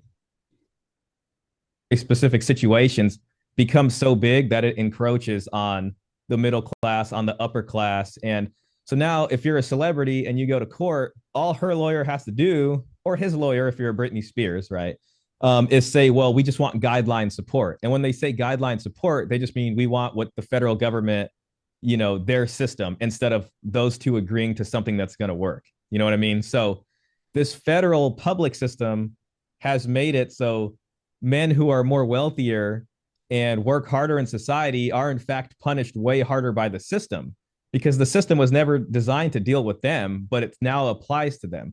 The system was designed to deal with guys like we saw in the video who have like 4 or 5 kids and they're just out doing whatever they want. But those guys really made it terrible for everybody. And then when it comes to those guys, they do a bad job of collecting. Anyways, guys, thanks for. All right, so that's that video. Let's continue. Let me stop this here. All right, I hope everyone is learning something tonight. All right, accountability. I'm gonna read this here. Accountability regulations for child support money vary by country and state. Country and state. In some jurisdictions, such as Australia, child support recipients are trusted to use support payments in the best interest of the child, and thus are required to provide details and specific purchases. Not required. What? And thus are not required. Are not required to provide details on specific purchases. Now, if we notice the next line here, now I was talking about California. Now, California is a very interesting state because, again, this is a particular state that a lot of the laws are started there first. Practice, it's like a test. How would I put it? It's testing ground. Testing ground for laws, and for, you know, passing amendments and bills before pushing it out to the rest of the nation. So in California, there is no limitations, accountability, or other restrictions on how the obligee spends the child support received. It is merely presumed that the money is spent on the child. So all you're doing is paying child support, and the mother can go do whatever they want. The child can never have money or never get fed, and they don't care. Okay. Now, continue, says, however, in other jurisdictions, a child support recipient might legally be required to give specific details on how child support money is spent at the request of court or the non-custodial parent. In the United States, 10 states, which is Colorado, Delaware, Florida, Indiana, Louisiana, Missouri, Nebraska, Oklahoma, Oregon, and Washington, allow courts to demand an accounting on expenses and spending from custodial parents. So you get some accountability there. Additionally, Alabama courts have authorized such accounting under certain specific circumstances. Now, the next line now is very interesting. It says, support monies collected are what often assumed to be used for child for the child's expenses. So again, you think that the child is getting the money, and the child's not getting the money. Such for food, clothing, and ordinary educational needs. But this is not required. Under California law, for example, child support money may be used to improve the standard of living of the custodial household, and the recipient does not have to account for how the money is spent. So if you're in California, I'm sorry for you. Hey, real quick, that part where it says custodial household, that's heavy, because if that woman or that parent is shacked up with somebody else, you're taking care of that household. Maybe it might contain some children that is not of yours. It might be a mixed multitude, basically. Now, another thing is, is there any information, maybe this is just like on the top of my head, I'm not sure, of child support being set up to go into a trust fund for the child? Yes, they have things where you can, and those parts are agreed on in the court system, where the parents would say, I want this money, some of the money, to go towards a trust fund or towards this or towards that. Yeah, because to me, it would make more sense if I'm in court and I have little Johnny, you know what I mean? Little Johnny. And I know how Shaquanda is. You know, she was a partier before, and unfortunately something happened. Now she's pregnant, and I got little Johnny from this situation, and I can see the future. It'll be a nightmare, right? So, what am I supposed to do? Do I want it to go into a money hole, or can I secure something where at least if they do take some money, it has to be filtered through maybe a trust fund or something? Because the point I'm trying to make is that there must be some way to kind of like put like a dam, a retainer wall or something, to kind of keep, so that this child can have a future, because that's your seed. You want to make sure that your son or daughter is taken care of. And some of these women, not all of them, some of them will take the money and make sure that your son is taken care of. They might skim a little off the top, you know, like the mafia do, skim a little something off the top to go get their nails did and their hair done and all kinds of stuff. You know what I mean? Spa day. But for the most part, they will take care of the child. But there are a lot of women, the child nose is snotty. They're getting ramen noodles for dinner. They might get a cheeseburger, you know what I mean, fish sticks, and that's about it. And dirty old clothes. The mother will go to one of those Salvation Army stores, right, and get clothes. And while she's buying the latest Gucci, the child is in deplorable conditions. You know what I mean? Then they put them in the don't care facility. You know what I mean? So the child is not even taken care of. So it's crazy. And again, just to answer that question again, that in that case, that happens in the court systems. But in the normal circumstances, when you and we're talking about how the system is screwing over the households that try to look for help. In this case, when you go and says, I need some assistance, they're not going to do that. They're just going to come right for the father and garnish whatever they can garnish and go from there. So if a trustee or some kind of agreement have to happen, that has to be done in court. All right. So again, Title 4D. This is the program, and it's found under the Social Security Act. This is why they can track you, because as soon as you're born and you have a Social Security number attached to you, they look to see who's, at one point, they look to see who was on the name next to it, but now they don't do that.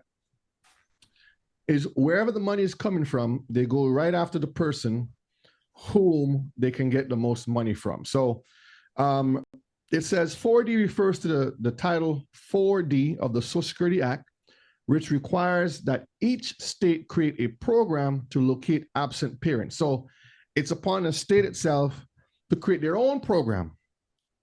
It's not like you go, if you're here in Florida, Georgia, or Carolina, wherever, and you move to California, New York, or Texas, or wherever, it's different across state lines. It's different everywhere. That's why there's so much problems. So they leave it up to the state to create the program, to find the parents, establish paternity, establish and enforce child support obligations, and collect and dispute support payments. And you can see it all goes through the welfare system. So you have the Social Security Act, which they branched out and pulled out the welfare, and then from there they pull out the child support system from that. So they know exactly what they were doing, creating this web of entrapment for the families. Okay, instead of helping you, you're actually putting yourself in more debt in the long run, because you're sacrificing not only your money, you're sacrificing your health, your family. The families are broken, the relationships are skewed, everything is out of whack. So a major impetus to collection of child support in many places is recovery of welfare expenditures. Let me read it again. A major imputance to collection of child support in many places is what? The recovery of welfare expenditures. So again, they're telling you that they created a system just to recover what you ask for. So if he says, I need to put, little Johnny on some Medicare or something because I can't afford health care, I can't go to the dentist, the teeth are falling out, so I need to have your medical coverage. And yeah. Sorry, this is basically insurance because you may not have an accident, but you're paying premiums to support everyone else that are having accidents. Now, most of these people will argue that the Most High system should not be, that the law is done away with. But the Most High had a system where the way the welfare system was set up for the Most High, the social programs that were set up, everybody was supposed to be taken care of. This is why you find the prophets Jeremiah and many of them were speaking or were actually blasting Israelites who neglect to take care of the orphans and the widows. Yeah. Or even Shaul talked about a woman of a certain age needs to be married. You know what I mean?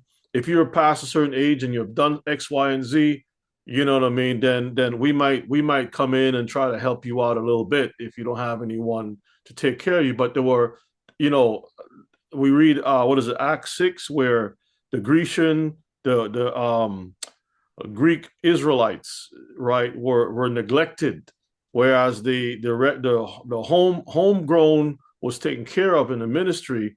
So the deacons were set up to make sure that funds and everything was taken care of, right? That everyone was taken care of. So we had a system. We always had a system in Israel. This is why in the book of Ruth, again, keep going back to that. First thing that they did, they said, we're going to go back to our gods, right? But in a Christian mindset, gods to them means that these were idol worshippers. No, these are Israelite women who were from that part of the world.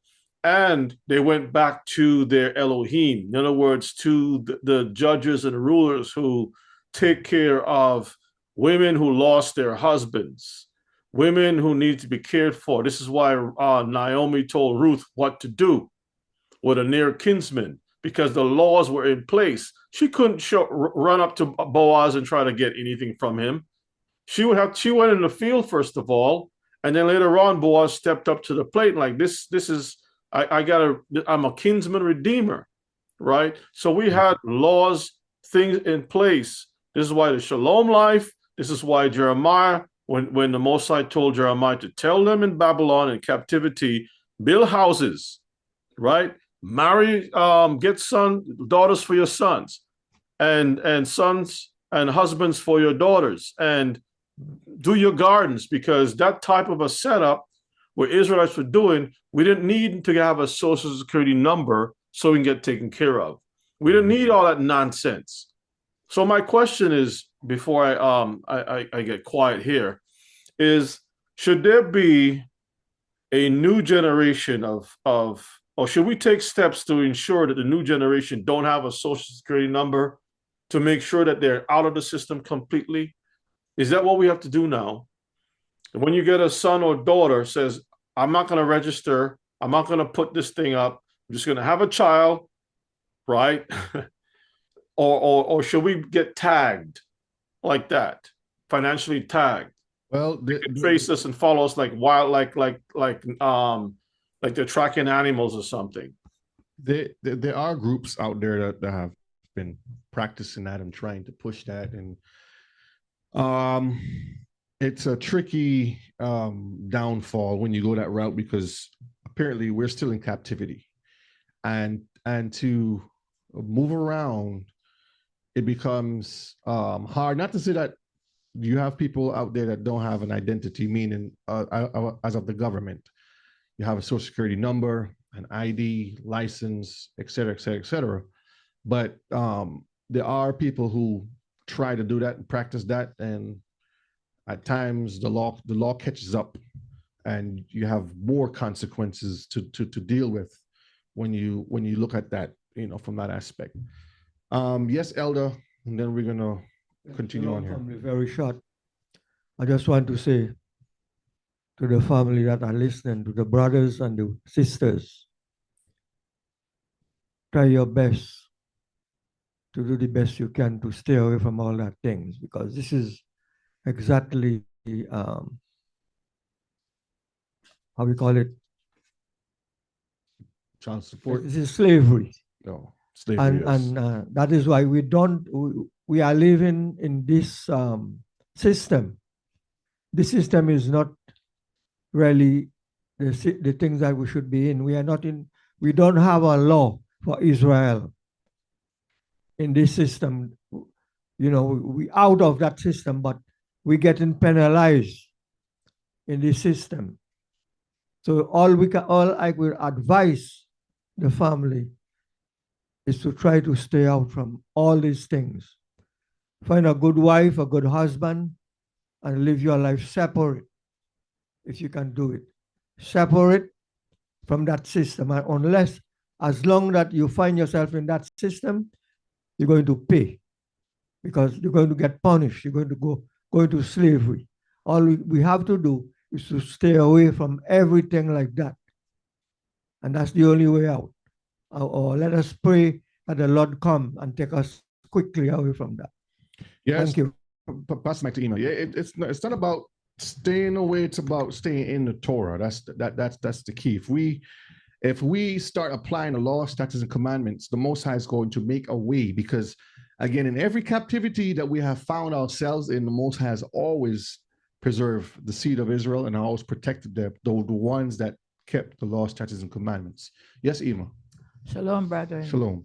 The only thing I can say is that the start off is that when the person is having a child, you got to do like back in the 30s and the 40s, have a midwife, which you won't be registered in the government hospital or clinics. So you have that child on with a midwife, and things might lab out to work up there to keep them out of the system. That's the only thing you can see it. Yeah, and that's what I'm saying. If you have a system set up, meaning you have things in place where you have others around that can build the midwife setup, you have homeschooling already set up, you have the land prepared, ways you can feed your family, train and teach, and all those different things away from the system. There's a possibility those things would work. But again, we live in captivity, and once we try to go out those boundaries or those gates, the system will find their hands in there. Unless there's some trouble that come in, then they will put that. Yeah, because somebody's going to speak. Somebody's going to say something. Isn't Mr. Johnson over there? He has 10 children that and the government says, what? Let's send a social worker over there. Let's send the sheriff to go knock on the door and see what's going on. So it's a tricky situation. All right, so continuing, it says, let me read it again. A resident of or custodial parent, right here, receiving public assistance as in the United States, now listen carefully, is required to assign their right to child support to the Department of Welfare before cash assistance is received. So in other words, the child becomes government property because you have to sign over that right. If you want to get assistance, you're basically signing over your parental rights to the state. This is what they're telling you. Another common requirement of welfare benefits in some jurisdictions is that the custodial parents must pursue child support from a non-custodial parent. So the parents are starting to pay rent, like they would say. Kiefer, read this for me. Deuteronomy 28, verses 32, and then verses 41. Thy sons and thy daughters shall be given unto another people. So the government comes in and takes what you have. So the curses doesn't only apply in the sense of slavery that we saw in many circumstances, but it also applies with the government himself coming in and taking away what was yours. Continue. And thine eyes shall look and fail with longing for them all the day long, and there shall be no might in thine hand. And again, the children grow up not understanding what's happening, and all they see is mom and dad fighting, and they're apart. So that animosity and that hate starts to build up. This is where you as a parent have every little chance you get.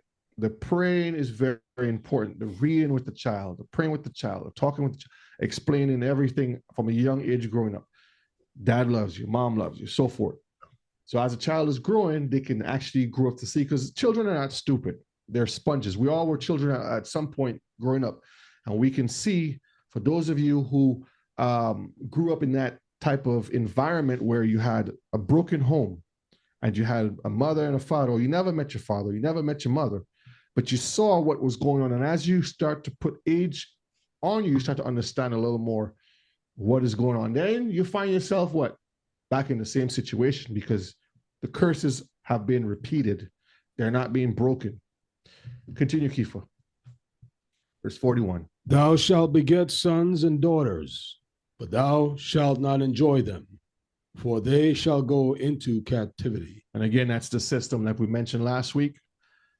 We get our children, we can't enjoy them, because it's like you're having a burden. It becomes something that a bad taste in your mouth. Man, I have to pay it. I have to do all this stuff. I can't get to spend time with my child or my children. I have to do all these different things. And we can see time after time after time, it just becomes something negative. Brother Shea, system. Yes. There's a special case in England, a brother that I've been dealing with for some time now, where neighbors called the child services on this brother's household, and they came in and took all his children and put them in the care of someone else. And to this day, this brother's still fighting. CPS, okay. Still fighting to get his children back. And then his wife recently had a baby, and you know what they did? They came in and took that one too. Right? So this is much deeper, and he's still fighting. He gets to see them on occasion. And this can tear, both he and his wife is still fighting to this very day to get the children back. And I don't know how the laws are in England, but the kind of stuff that he has shared with me, it can cause a man to lose their minds. Kind of like what happened with that thing with the guy who went over and dealt with the insurance guy, the head of an insurance company. You know what I mean? Where you have a system where, and people are celebrating, looking at this guy like if he did the right thing, the guy who did the crime, right? I mean, no one should go out and do stuff like that. But people have been squeezed and oppressed in a system that don't relate to them at all. You know, you have people who are very powerful. They don't live like that. They're not suffering. They're making the wars just the same. They're making the rules just the same way that a lot of them don't go to war, but they make the rules to send your children to war, to die for a country. I got a verse in Titus. If you can read that for me, please. Just a couple things here. 1 Timothy Let's see here. Timothy. Let's see. It's Timothy. You said First Timothy. Yeah, hang on a second. One. And just let everyone know, after I play the next video, I'm gonna open up the floor again so we can talk to some more brothers and sisters on their experiences and what we're talking about in class tonight. Yeah, it's First Timothy 3 and 5. Chapter 3 and verses 5. Yeah. Okay, go ahead, read that, Keith. For if a man know not how to rule his own house, how shall he take care of the church of Elohim? Let's read 6, Keeper. Not a novice, lest being lifted up with pride he fall into the condemnation of the devil. There are two key things that I like to underline or highlight here, which I believe is important for men to acknowledge, right? If you don't know how to govern your own house, you're gonna find yourself having a lot of problems. First, you got to govern yourself, right? And the Bible tells us in verses 6, not a novice. There are a lot of people, and we've heard of stories where the brother Gerald said how he was in the streets and he didn't have a father to give him that instruction, and he and his mother was at odds. And sometimes we have those types of situations where brothers, they need guidance, they don't have any guidance, and so they approach this thing like novices. So if you're a novice, how can you operate or guide a home if you're a novice? A novice means inexperienced. It's like, how can you operate a 18-wheeler vehicle, right? How can you run a hospital? Manage a store, anything? If you're a novice, you need to have direction. Yeah, they make this system so sophisticated where it's like just stepping out the door, you try to figure out how to get around all the booby traps. You're looking at all the traps. You're like, wait a minute, it's a challenge every day. The only way you can get around that by the is with the Torah. Yeah, but as a father, as a young man, we need to look for the disciplines that we need to shape us so that we can be ready for this. And our sisters need to look for men who are disciplined. If you are trying to figure out yourself, you're not going to be much use to others. So there's a certain level of experience that is needed to avoid a lot of these scenarios. All right, that's it, Brother Shea. Yeah, and that's why I said earlier, I says, as we're going through this class, even live now, but in the future on the rebroadcast and so forth, as the younger generation coming up, we have to be humble and learn from the older generation. Be obedient.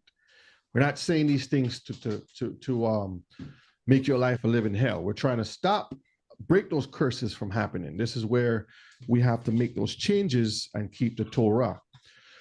So there's a question: is there a statute of limitation on back child support? And this is in California again, the testing ground.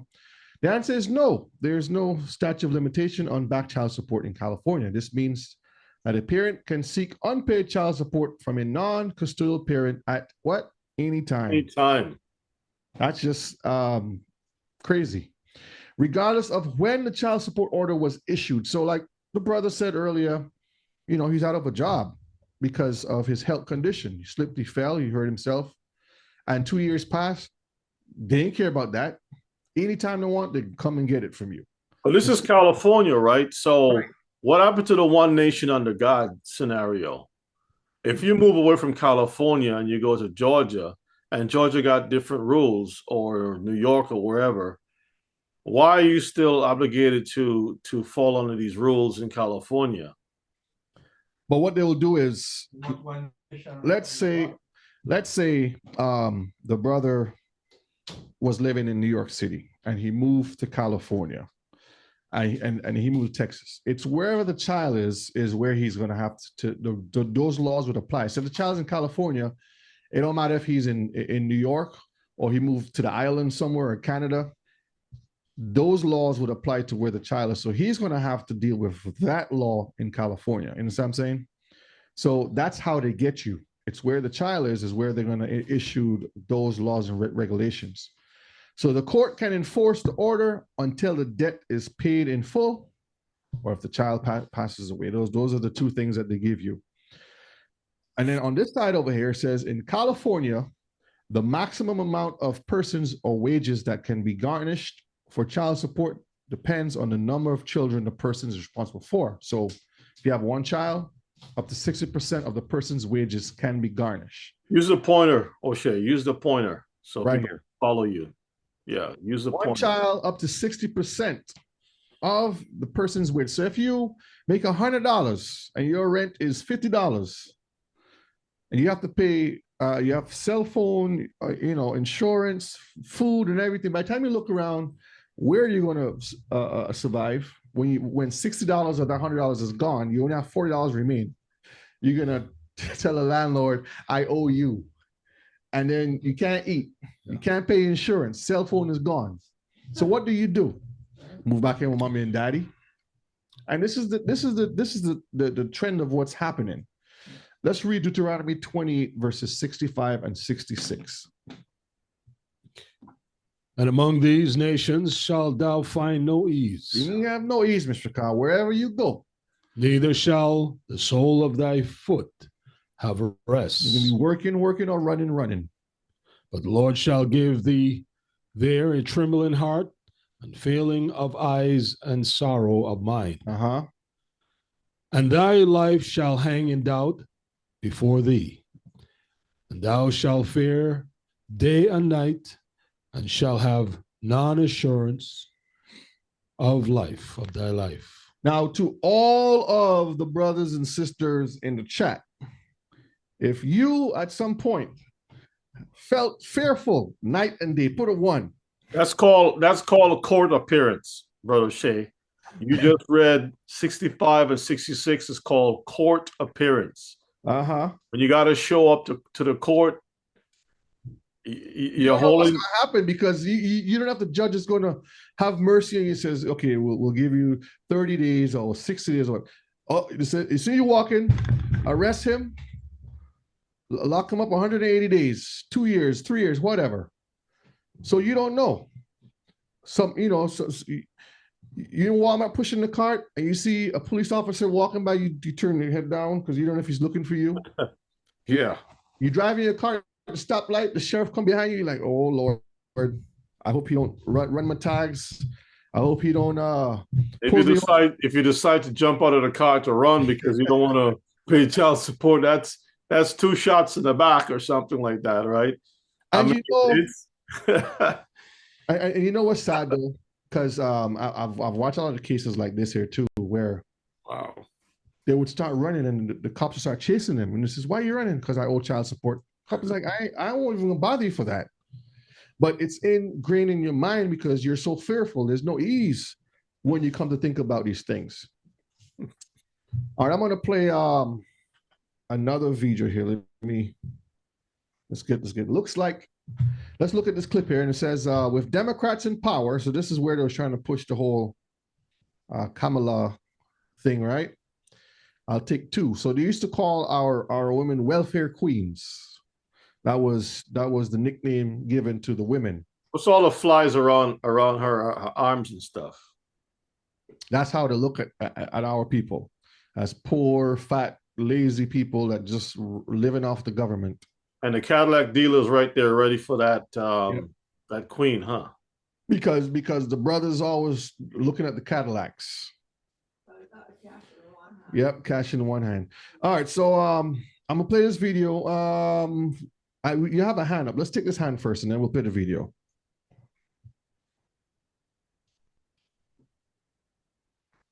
For Minnesota, Faha. Did I say the name correct? Yeah, just make sure that you see is the sister Natasha is putting that in the room about jiggly arms. Okay, no brothers is making that statement. The word sister is right before the name. No brothers are making that statement about jiggly arms. You ought to come back at us saying how this and that. I think it's Sister Faha. You have your hand up. Go ahead. You can. Is she available to speak, Rebbe?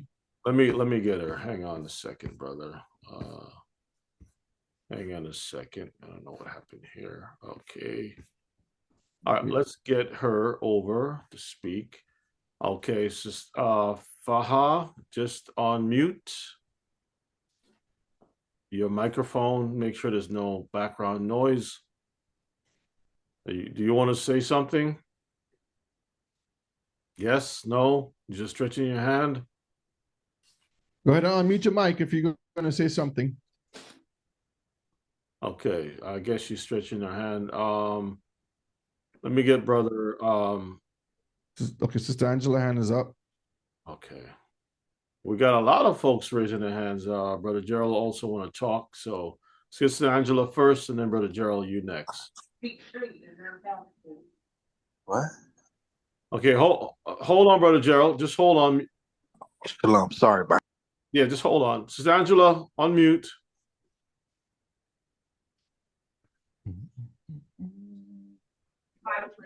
Sorry, family, that was an error. I apologize. Okay, let's move you out of the way. Brother Gerald, go ahead. Yes, sir. Shalom, Miss Baka. No, I just wanted to share something that was like happening right here in my hometown. Uh-oh. That's dealing with like the child support issues. It's a famous rapper. His out of Houston. His name is Trey the Truth, and his daughter has been missing since I want to say April of this year, and he's still looking for it to this day. He's been rewarded full custody of his child.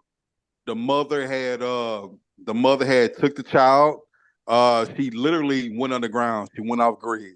She literally went underground. So he's been on TMZ. He's been on as far as here in Houston. He's been on Channel 13 News, Channel 26 News, Channel 11 News, all putting reports out trying to get his daughter back. His daughter's name is Truth. So one thing I will say is that the playing fields are not fair. It's not fair because if he was to do the same thing that the mother of his child did, then he'll probably be hid somewhere under a cell.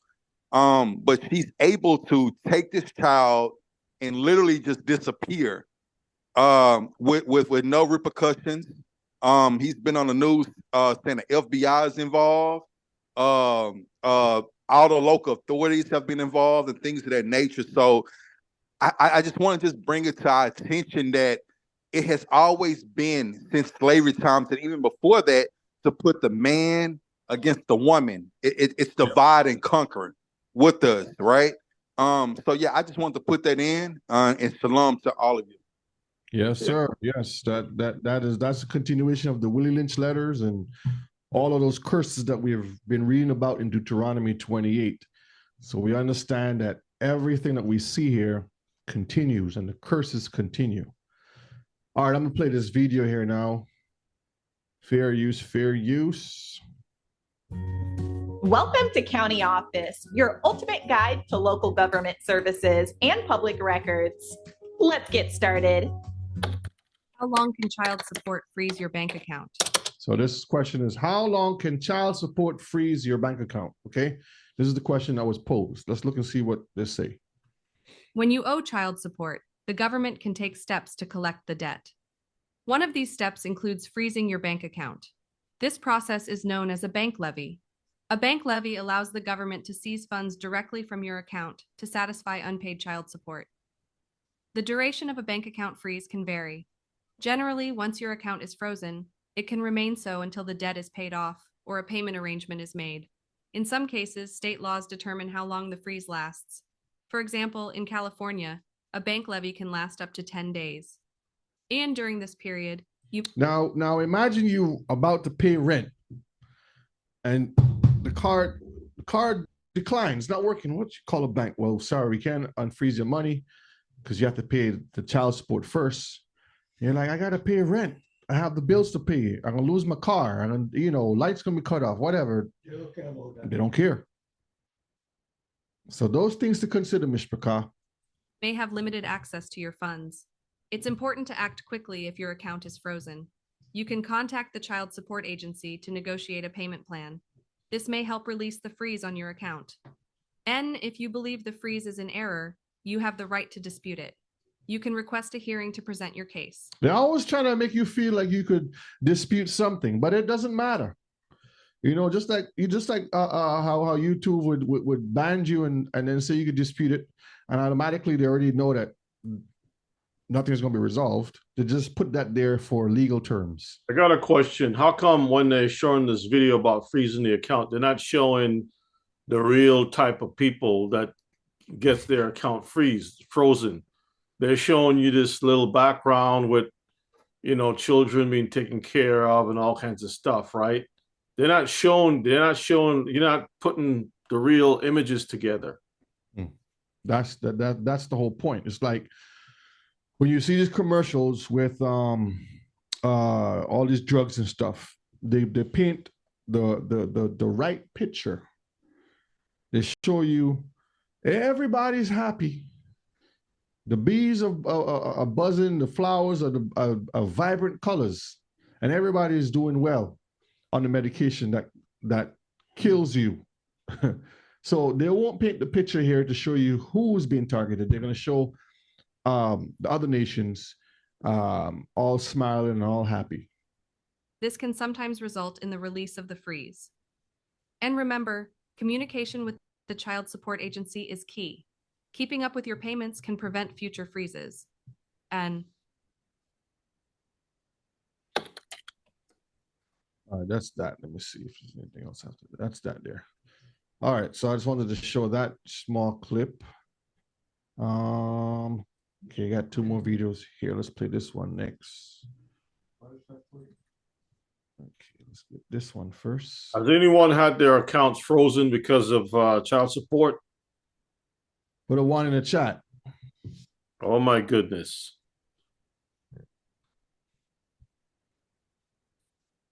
All right, fair use, fair use. What these Supreme Court decisions are?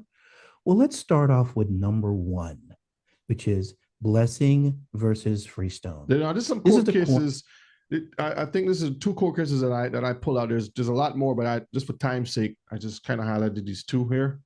And he's going to explain how these court cases work. Stone of the child support program. And in this Supreme Court decision, it says that the states may receive federal funding when they implement or develop a Title IV-D program. See, so right off the back, the state will receive, not me, they will receive federal funding when they implement and develop the Title IV-D program, the child support program. So for the state to get money, create this program so we can have all of these debts to pay. Okay. Again, Title IV-D is the child support program. The result was that the Title IV-D program benefits no individual person, no children, as well as neither the custodial parent. It is just a federal program that is used to manage the overall state program. You hear what they say? It's used just to manage the overall state program. So it doesn't benefit the child or the parents. It's a trap that they've created to destroy families. So what are the importance of the case? Well, the justice says that the secretary is the one responsible for the system-wide performance of the state's child support program. And therefore, any benefit that's received by either the mother or the child is just incidental. It's not important. So this is decision in Blessing versus Freestone. Incidental. Imagine that. You pay out, you end up paying hundreds and hundreds of dollars, and only a certain percentage goes to the child when it goes through the state. The rest goes to these people's pockets. So let's move to number two. This one is called United States versus Sage, and that is 92 3D 101 in the Second Circuit in 1996. The issue, the Child Support Recovery Act is invalid because it goes beyond the constitutional power of Congress to enact. That was the issue. The result of this Supreme Court case, it says the child support agreements are equivalent to interstate commercial contracts and rejects the idea that child support payment obligation are somehow different. They're no different than student loans or a car note. So basically, the child support program is nothing more than an interstate contract. Interstate contracts. So that's how they get you.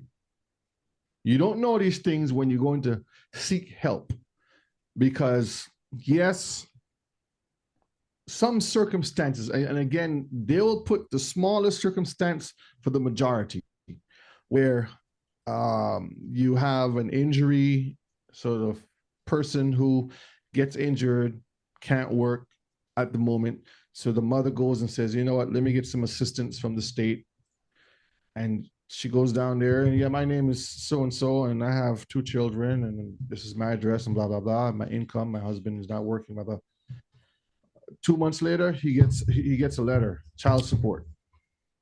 You're like, why are you asking for some help? Because he couldn't work because he injured himself.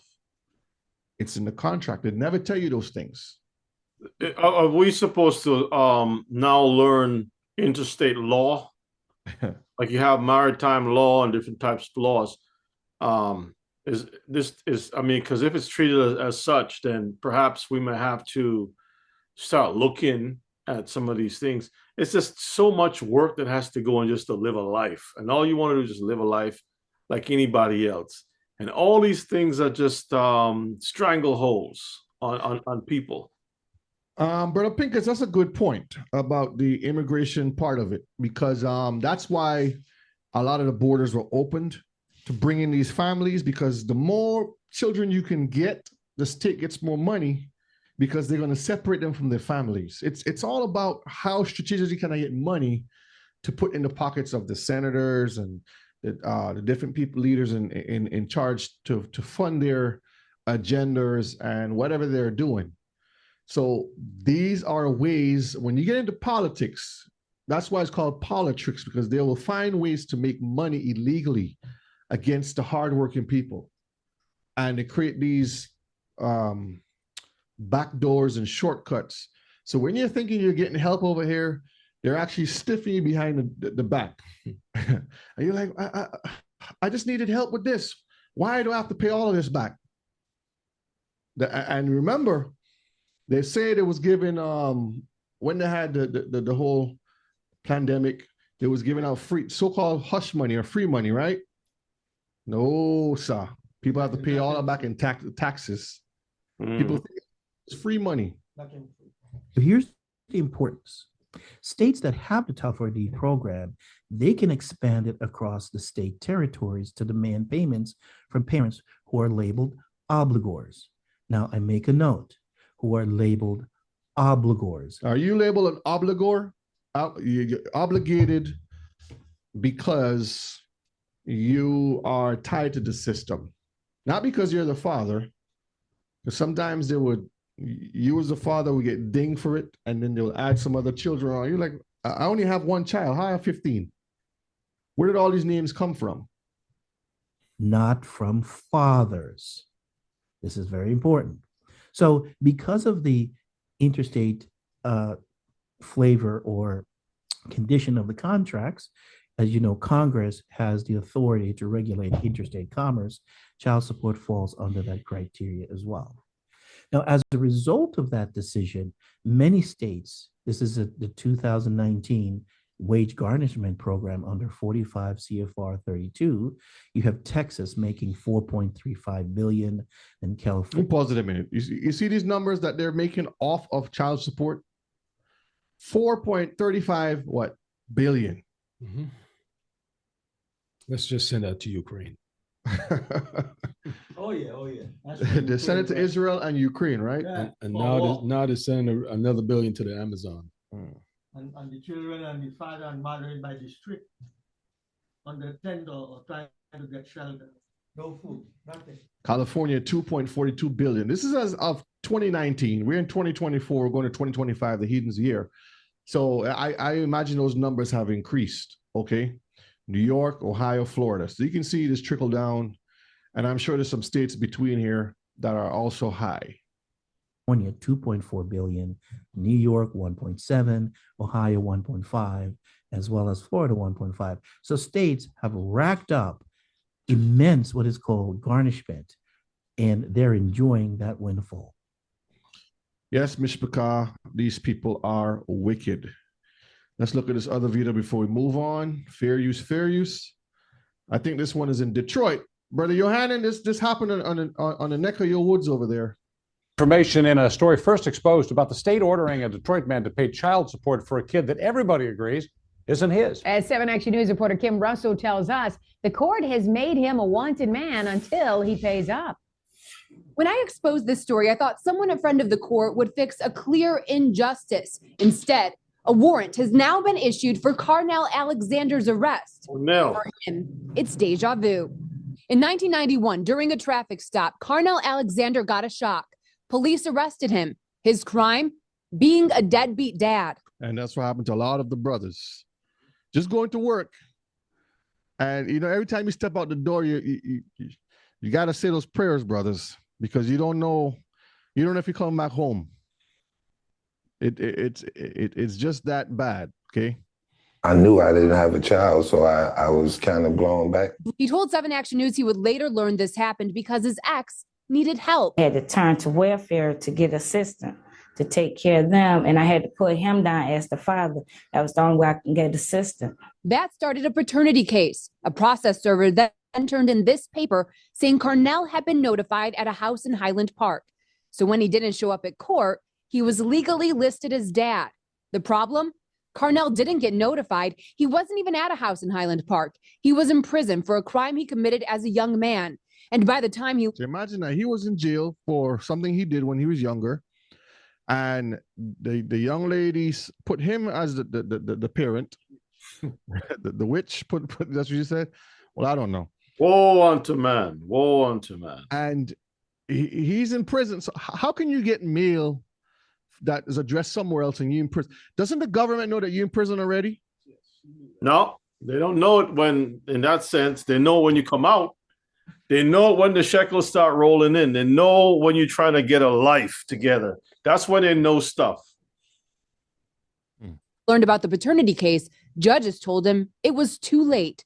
Legally, he owes the state more than $30,000 for assistance paid to care for a child. I did not father, that I did not biologically create or spend any time with throughout my life. I find that very unfair. Carnell says he won't pay. He tells me tomorrow he will turn himself in. I will go to jail if I have to because I'm tired of the situation of the mishandling of the case. I got a question. Murray Davis. Shouldn't the state be liable for receiving, just like mail fraud? Like the woman put this guy down, which she lied about him being the father. That itself should be a legal matter, right? And then with the state taking her thing before investigating it, that should also be an issue. Racketeering, thank you, an issue for lawsuit. Yeah, she and the state should be sued. They won't do that. They won't do that, Rebbe. Brother Jag, it doesn't matter where you go on this earth. You go to Africa, you find the same thing. Any brothers in Africa over there can... Brother Ken, let Brother Ken or whoever, I mean... And that's why I asked from the beginning, do you have any brothers that can vouch? I mean, is it different in Africa? Because you might see a migration heading to Africa pretty soon. But unfortunately, you're not going to Africa by boat. You got to go through Homeland Security. You got to go through the airport, right? And customs. Customs. By the time you go to the line, they can snatch you up from there too, right? From the back room, you get extradited into a small little van and back to the city. You're like, damn. They might think that they're moving Al Qaeda around to snatch you up in a van, and boy, you look like the guy that says shoot the dude Louis G. Yeah. Dude, yeah, walking around with chains.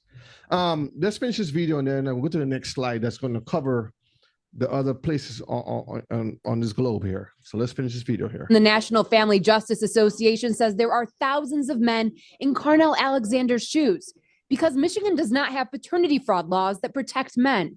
Michigan does not recognize paternity fraud in the sense that a person who has been found not to be the father is relieved of those obligations. I did reach out to friend of the court and was told that they cannot comment on open and active cases.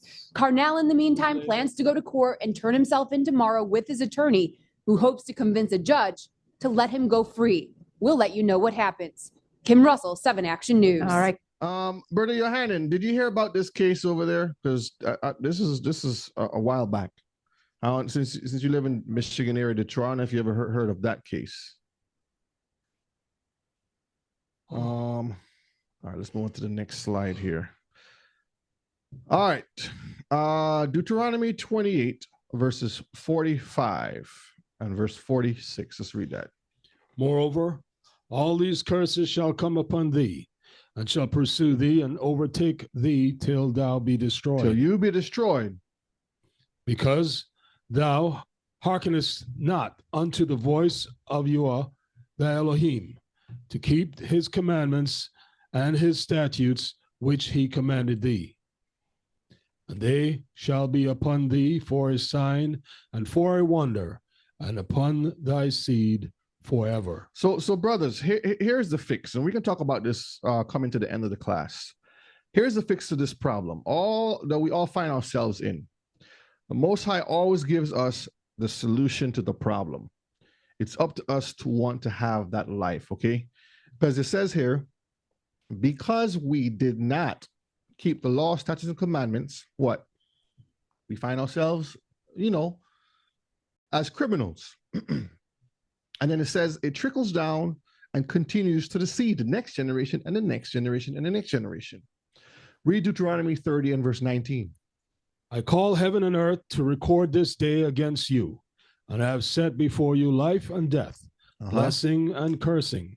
Therefore, choose life, that both you and thy seed may live. So the Most High is saying, if you want to live, choose keeping the Torah, because it says, children obey your parents in Yahuwah, for it's right? Honor your father and your mother. And it tells you, it will give you what? Long life and what?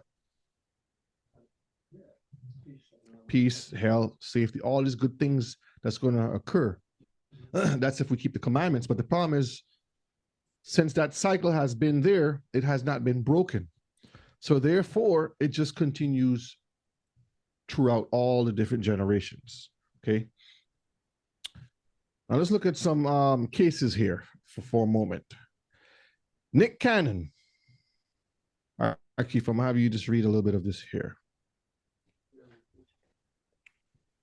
The Nick Cannon, 250,000 monthly. Imagine that.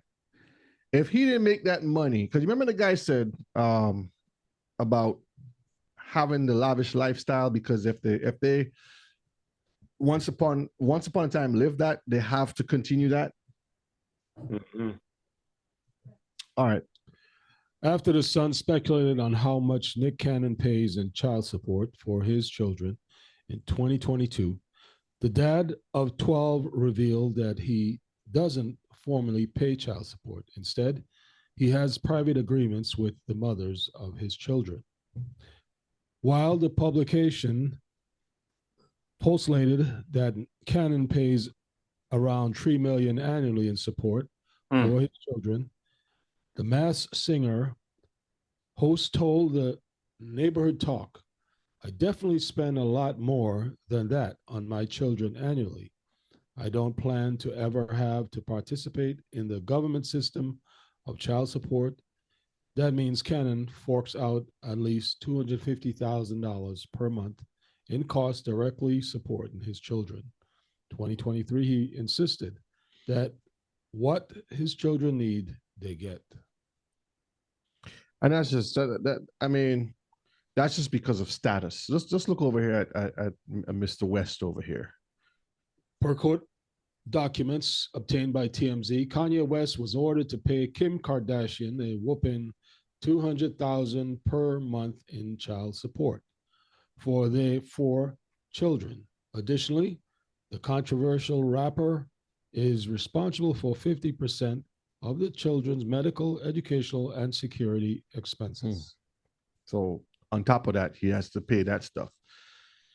The baseball player, Alex Rodriguez, I agree to say, upon his divorce from Cynthia Skirts. Hey, hold on, brother O'Shea.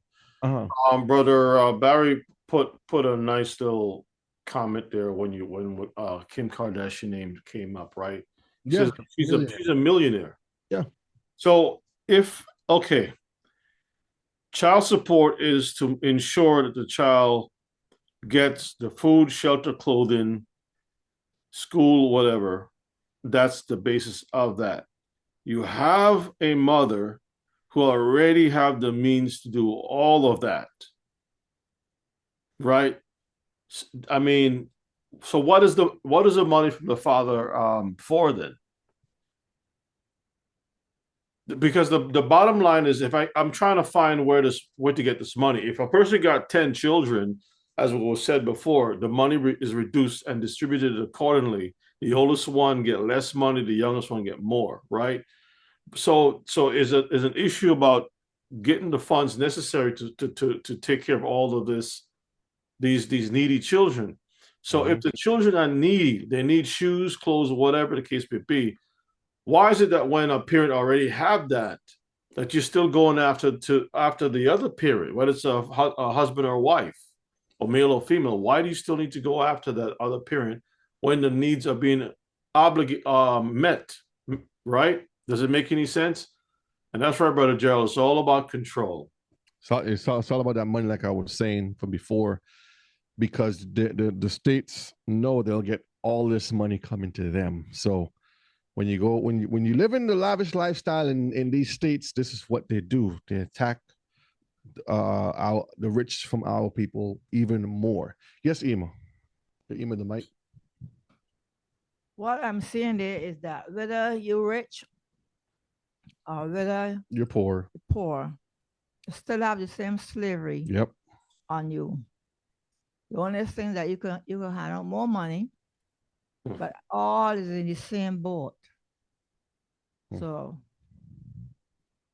and of course, we all ask the question: why do you have to pay this much amount of money? Because the system has designed it that way, just to have the income. Because you're living this lifestyle, that means you have to pay this lifestyle.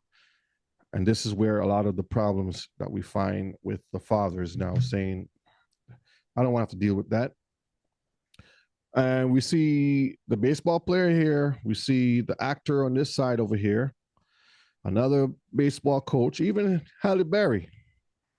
She has to pay child support too. Yeah. I just wanted to show you that it happens, okay?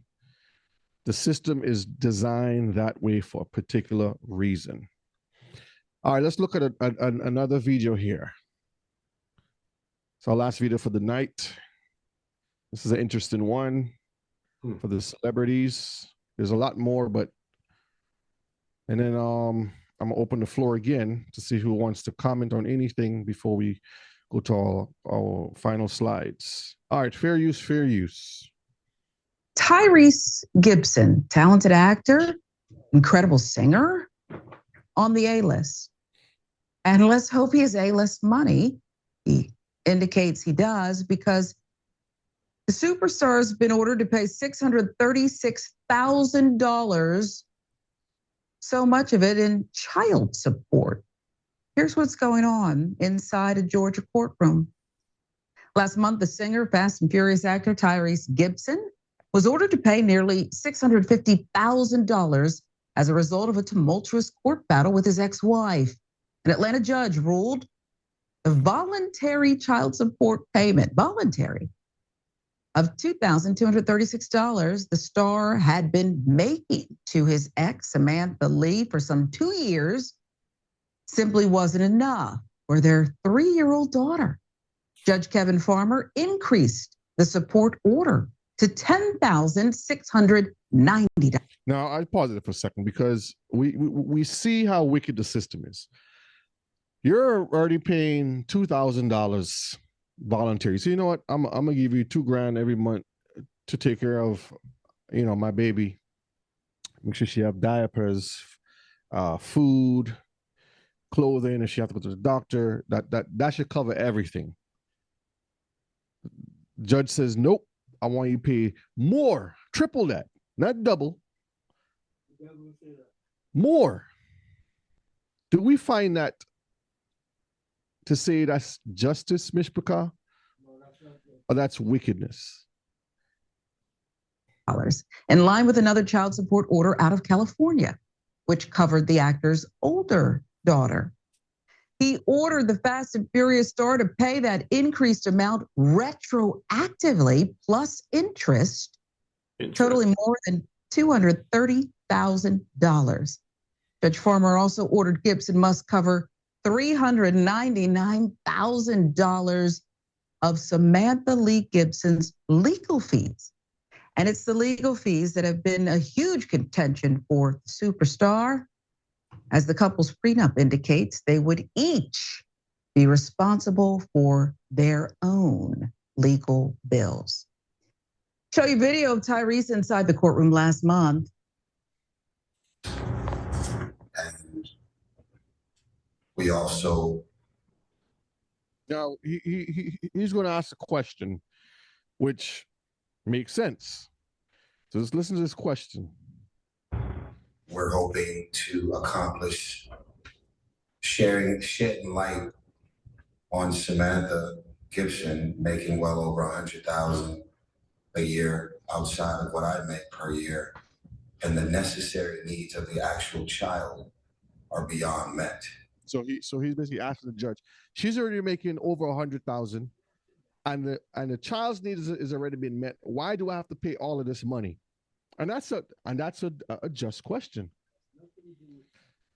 Say, Kiefer, say it. It has nothing to do with what she's making. She is none of your business. That's what the judge told me. That's what the judge tell you, right? Yep. It has nothing to do with you. She make her money, you make your money. It comes from your money. Yep. All right.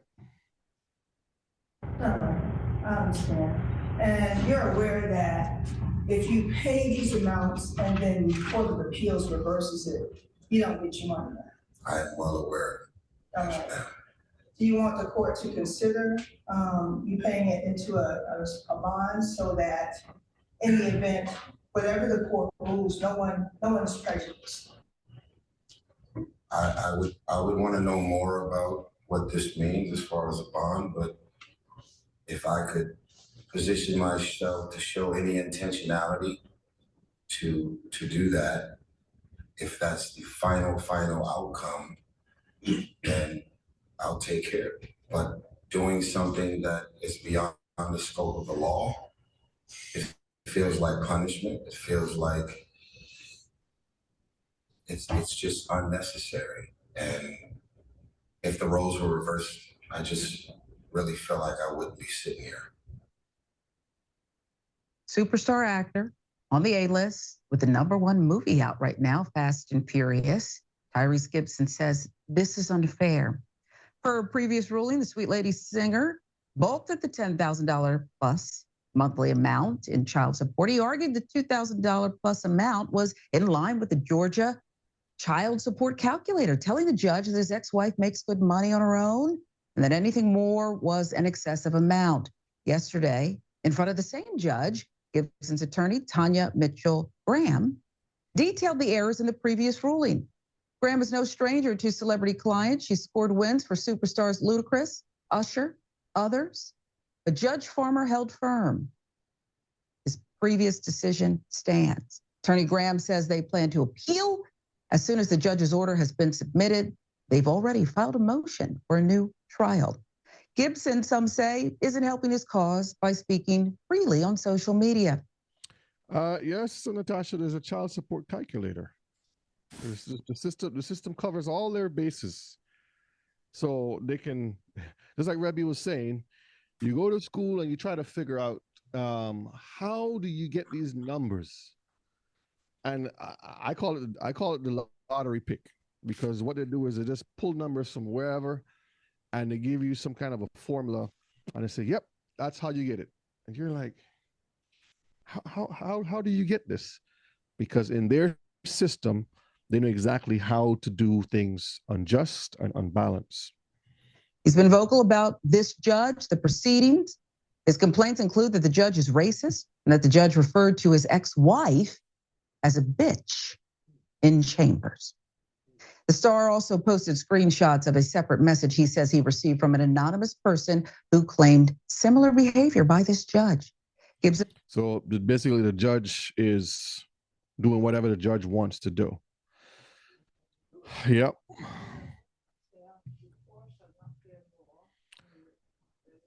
There's a verse that says that. Okay, I'll have to find that.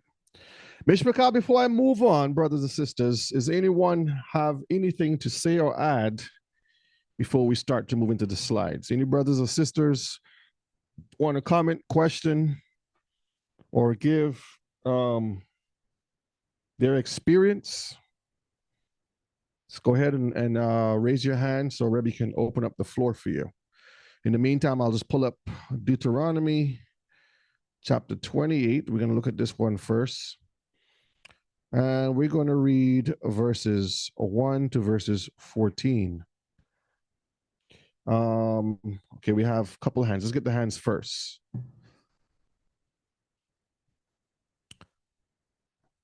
Okay, brother Zanya. I'm going to go ahead and unmute your mic, and then we'll take brother Noah next.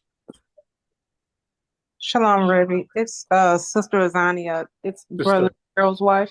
Sister, okay. Sorry, Shalom. apologies. No, it's okay. I just wanted to elaborate on what Brother Gerald said earlier and what these judges look at when they see our brothers in front of them. Because what he didn't mention was he mentioned he got hurt and he had workers' comp. And so a lump sum payment of $15,000 was literally just made to the child and their mother. And yes, so a lump sum payment from the workers' comp, because they're all in your business. They know everything. And so we didn't even know this until the last minute. So they got a portion of the worker comp settlement that he received, and 15,000 of that went to them. Then the next day, that's when the next week, that's when he was locked up. That's nothing new. Right. And the judge literally sat there and told him, well, because through his lawyer, they were trying to say, well, hey, he's been making payments, and not to mention he just made a substantial lump sum payment through the workers' comp from his injury, etc. The judge literally looked at him and said, well, if you can pay that, then you should be able to pay this. That shouldn't be a problem for you. And he still did not, even after Brother Gerald, my husband, agreed, okay, well, I'll go ahead and pay this amount, because we were able to do it, just because of the workers' comp settlement. Even when he agreed and said, okay, well, I'll go ahead and pay this, like he was telling you all earlier, the judge still, and you could have tell it was just out of pure hate. I mean, just the evil in his eye. The judge still said, well, I'm still gonna go ahead and lock you up. Your wife can make the payment for you, and then we'll reconvene back here next week. And that's exactly what happened, just out of pure hate. That's just how evil and wicked these people in this system is. And it's sad. And I pray, and I thank you all for doing this lesson, because unfortunately, a lot of these things don't get talked about or taught. And we do have young men, young women growing up. And as much as we're trying to raise them up in righteousness, sometimes they may fall. Sometimes, things may happen in their lives. But if we could just warn them about these things, about these pitfalls in this wicked system. I mean, we can try as much as we can, of course, through Torah, living righteously, but we're still in the land of our captivity. So, I mean, the bottom line is that if they can just heed our warnings, and not fall into these things, that would be such a blessing. And that's all I wanted to say, family. Thank you. Thank you so much, sister. An apology again for calling your brother. Sorry. No, no worries, baby. All right. Noah. You're up. Yeah, shalom. Shalom, Rodney. Shalom, everyone. Shalom. Yeah, thanks for the privilege to talk. I'm Noah by name from Nigeria. Currently stay in Nigeria. Okay. And I'm single. But I've observed over the years, I've observed this kind of problem in the society as well. And it is growing steadily.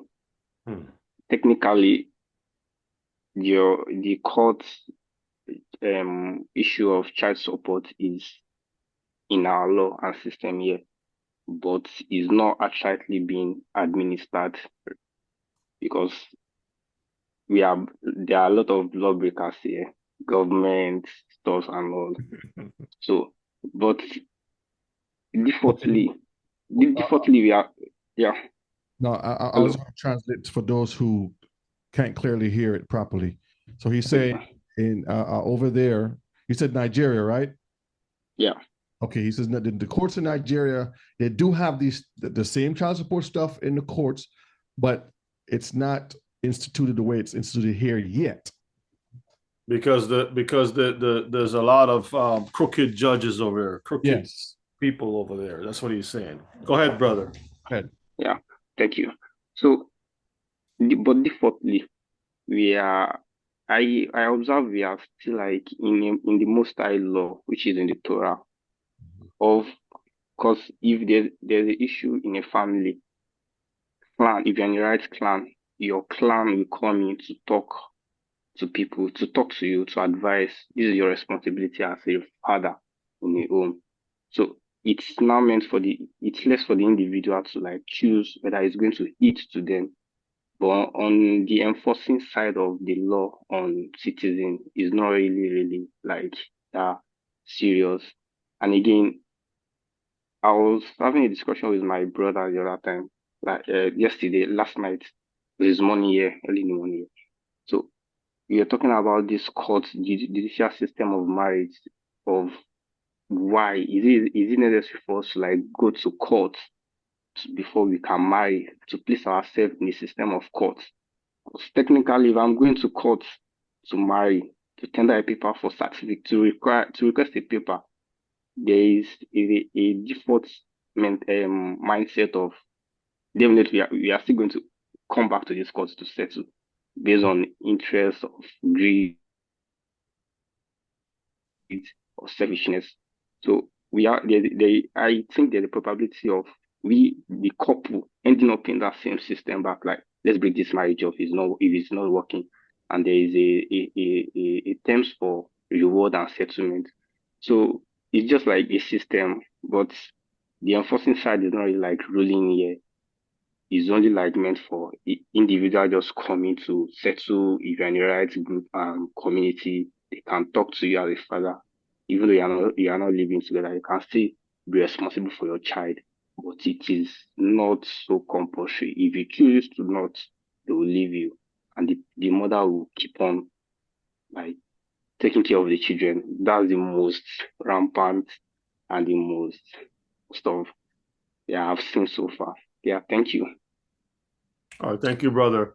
You said quite a lot there, and I'll just sum it up this way. So basically, brethren, I hope that many of y'all understood what he's saying. If not, you can go back to the rebroadcast and re-listen to it. But he's talking about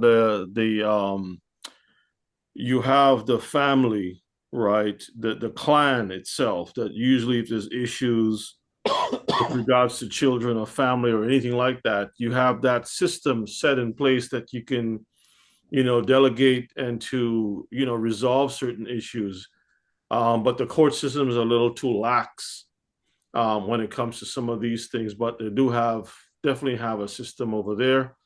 So just keep that in mind. So basically, just to sum it up, it's the old ways of having the clans which is a family structure like uncles and aunts and just leadership that oversees the family. They're the ones who help with such things, which is how Israel's supposed to be anyway. Remember when Tamar was suspected of being on working outside of the law, which is to wait for another son of Judah. They thought that she was being breaking the law, and Judah wanted her to be burnt, right? And he said he because he's the head of that particular his clan. She was brought to the Bet Din, the court, his court, that court. And then he found that he was the one that was at fault, and he says she was more righteous than him, right? So this is very important. Thank you so much, Noah. Thank you so much. Brother Barry, you're up next. Greetings. Shalom, everyone. Shalom. Well, I have so many stories, not just from myself, but from people I know. But some people may think that this is a problem just for people who, let's say you have a baby mother or something. And that is not the case. You can be married and your spouse can go and file for child support while they are living with you. That was the case with my first wife. Facts. Okay. And so I filed for divorce after that. If you're going to bring the system against me, then hey, you're not my wife. All right. A lot of times also when they send out the orders to the court, they don't notify, the court does not notify you. And if you're not watching the court docket, then you don't show up to court and they send out a warrant for you in some cases. Bench warrant.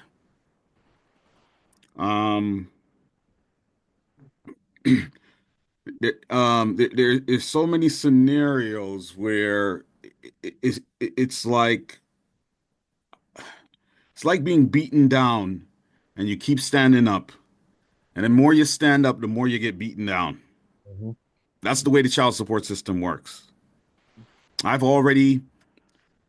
children were supposed to come off at 8. I have 3 boys that are supposed to come off at 18.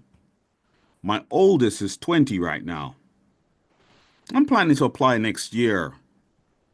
He'll be 21, and the youngest will be 18. But I also have a daughter with a second wife. So what they're going to do is they're going to recalculate. Right? Based on and I know my second ex-wife, she has a business and she has a really nice job, but I don't think that matters. Right? So I know I got at least 8 more years until my daughter's 18. I don't get to see my daughter. It's all about her mother wants control, and if I don't do what her mother wants, then I can't see her and I can't talk to her. Right? Same thing for the sons. The sons, I had a custody case a few years ago where my son's mother kept moving around. She would just pick up and move. So then the only recourse I have is to go to court for them to do a skip trace on her to find her, haul her into court. It's cost me lots of money. Yeah. And then, for example, I don't know if any of you people are familiar with the famous Judge Glanville from the YSL case.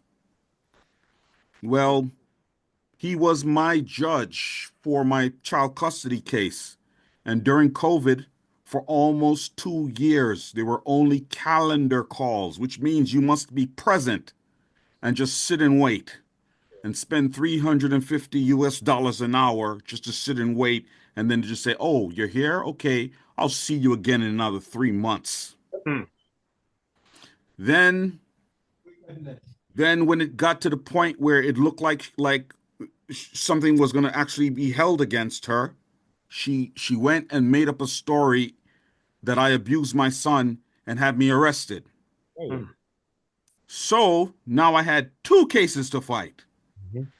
And it's funny because when you open a custody case, the judge issues an order called a standing order, which means you're not supposed to use the law or anything to harass the other party. Right? So I'm not supposed to do it, make fake calls and stuff, and she's not supposed to do it. But they didn't hold her to that. Yeah. And listening to the other cases, over 100 cases were heard with Judge Glanville every calendar call. And whenever a woman would start speaking, she could say anything she wants. She could say anything about the man.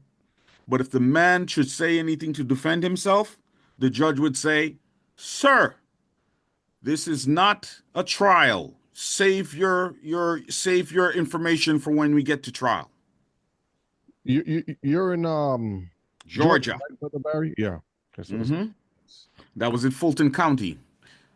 So now I've been fighting for 5 years with a criminal case against me because of my ex-wife, a false thing, and I have all kinds of information show that what she did was false. I have spent 18 years in school, getting a bachelor's and a master's. I have numerous accolades. I've never committed any crime. I've been a productive citizen. I pay my taxes, and even when dealing with both mothers, I used to run around spending 60 miles to go gather all my children so they could all be together. They would never meet me half. There's so many things. I was never able to take them on vacation. A whole bunch of stuff. None of that matters to these people. Because you're an Israelite, and the system, the system is against you. Right. And with the court system, a lot of people don't know. If you should go to jail, and let's say you get on parole, you have to pay the parole officer. You don't have a job, you still have to pay the parole officer. And the parole officer is there to harass you and beat you down, wake you up out of bed, see what you're doing, what you're reading, what you're drinking, what you're eating, who is in the house while you're there. Everything. If someone else is in your house smoking or drinking or doing anything and you're not drinking it, you're going to jail. They find every avenue to keep you tied to the web, or their trap of wickedness. Right? And the other thing is, you don't have to be married. You don't have to even have a child. If someone just calls your name and says Joe Smo, he's the father, they're going to garnish your wages, and you're going to have to fight in court. And even when you prove you're not the father, you don't get no money back. You get no refund for none of that. Right? I have overpaid where when I was laid off a few years ago, and during the time I was laid off, I took my 401k and paid child support with it until it ran out. Then the tax man hit me over the head and said, "Hey, you shouldn't use your 401k." Right? He takes half of that plus penalty. Then can't win, brother. You follow what I'm saying? In order to not miss any, because I know if all you have to do is miss a month, and then they're going to suspend your license, and they're gonna put the hold on your taxes, and they are going to suspend your passport. You cannot travel. So no Africa.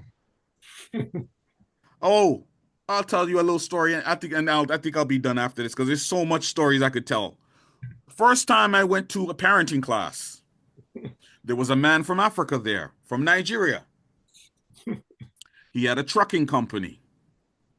He was making over $10,000 a month. So, or whatever amount it was, he had a very large child support. Maybe it was $5,000 or something a month. His trucking company lost the contracts eventually, so he could no longer pay the $5,000. So he got it recalculated to $1,000. Something happened. The mother was rich. She had businesses in Africa. She was traveling regular to Africa all the time. She used to have her boyfriends call up the man and harass him in the night and say, "Ha ha ha, I'm with your wife," that kind of stuff. After a while, he lost his mind. He said, "What is he working for?" All this stuff. He left and went to Africa. He went to Africa for 2 years. Things didn't work out in Africa for him. That make the stuff up, man. He came back. As soon as he landed at the airport, right into cuffs, straight to jail. Spent 2 years in jail. It was his brother-in-law that went to the court and begged for them to release him so that he can try and pay for his arrears. So I guess the judge listened. They let him out. While he was coming to that parenting class, he was living in his car, living in a taxi. And all of his money goes to child support.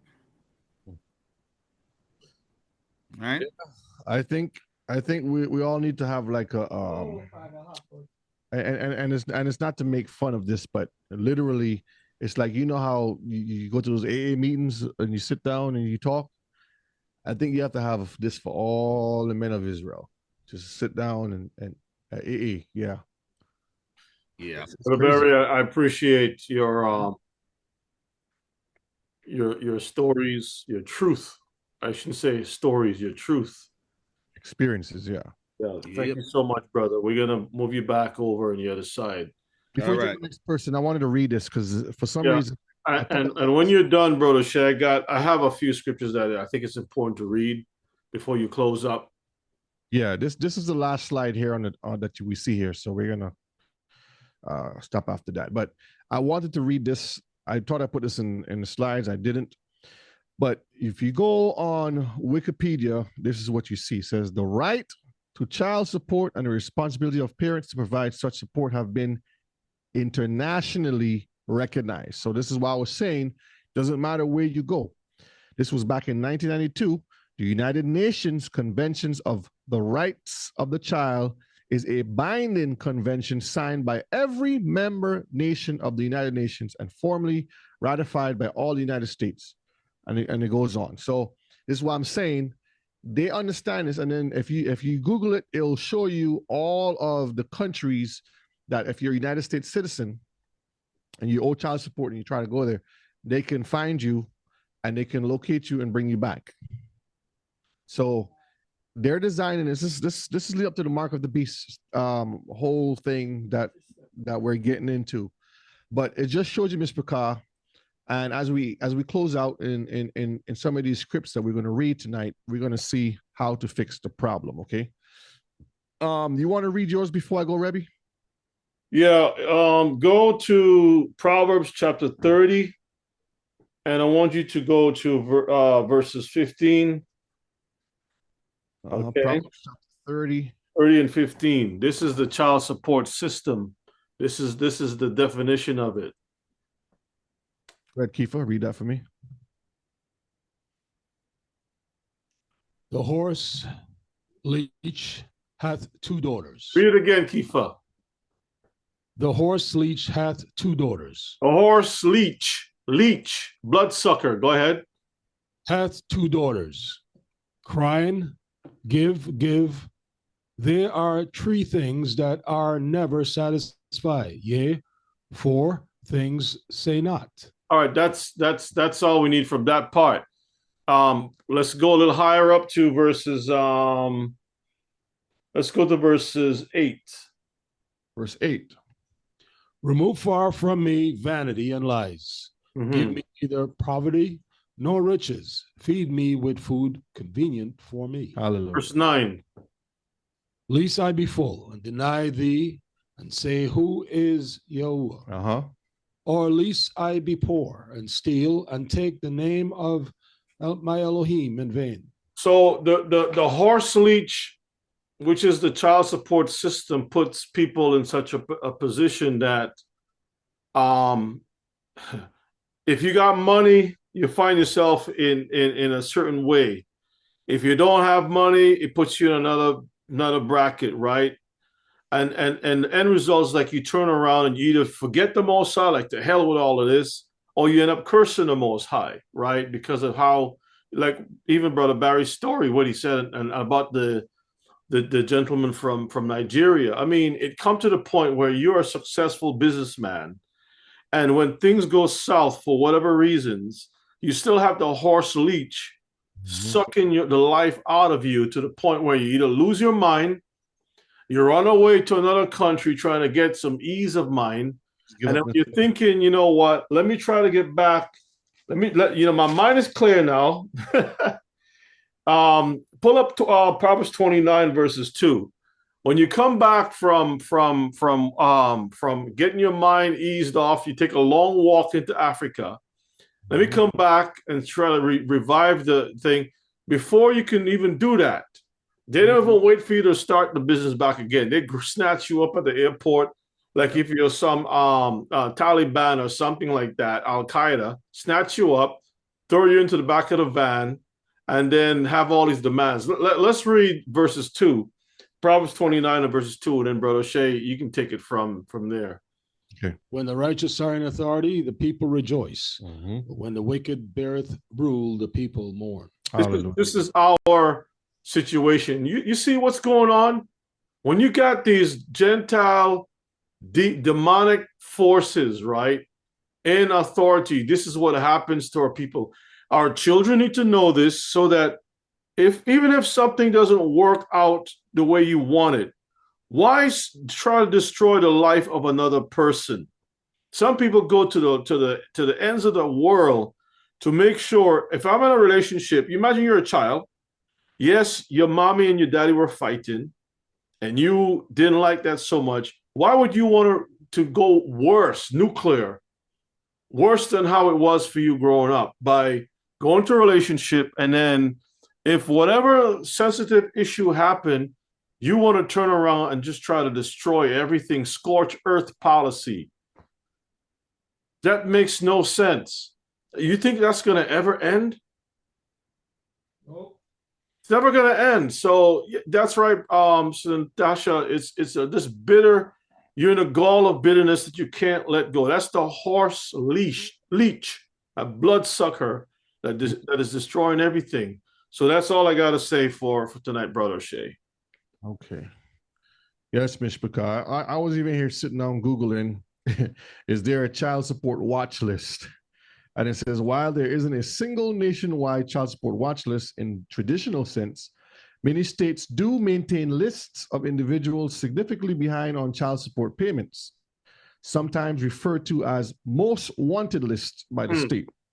So, and it says that these lists are typically managed at state level by child support enforcement agencies. And some states may make these lists publicly available on their websites and through other means, potentially including names and photos of individuals with significant arrears. So they make you like you're the most wanted terrorist out there. But you look like you're a bad criminal. But, you know, there is a way to fix this problem. Let's look at Deuteronomy 28. Let me pull it back up here. Deuteronomy 28. And we're going to read from verses 1 to verse 14. I'll make this a little bit bigger here.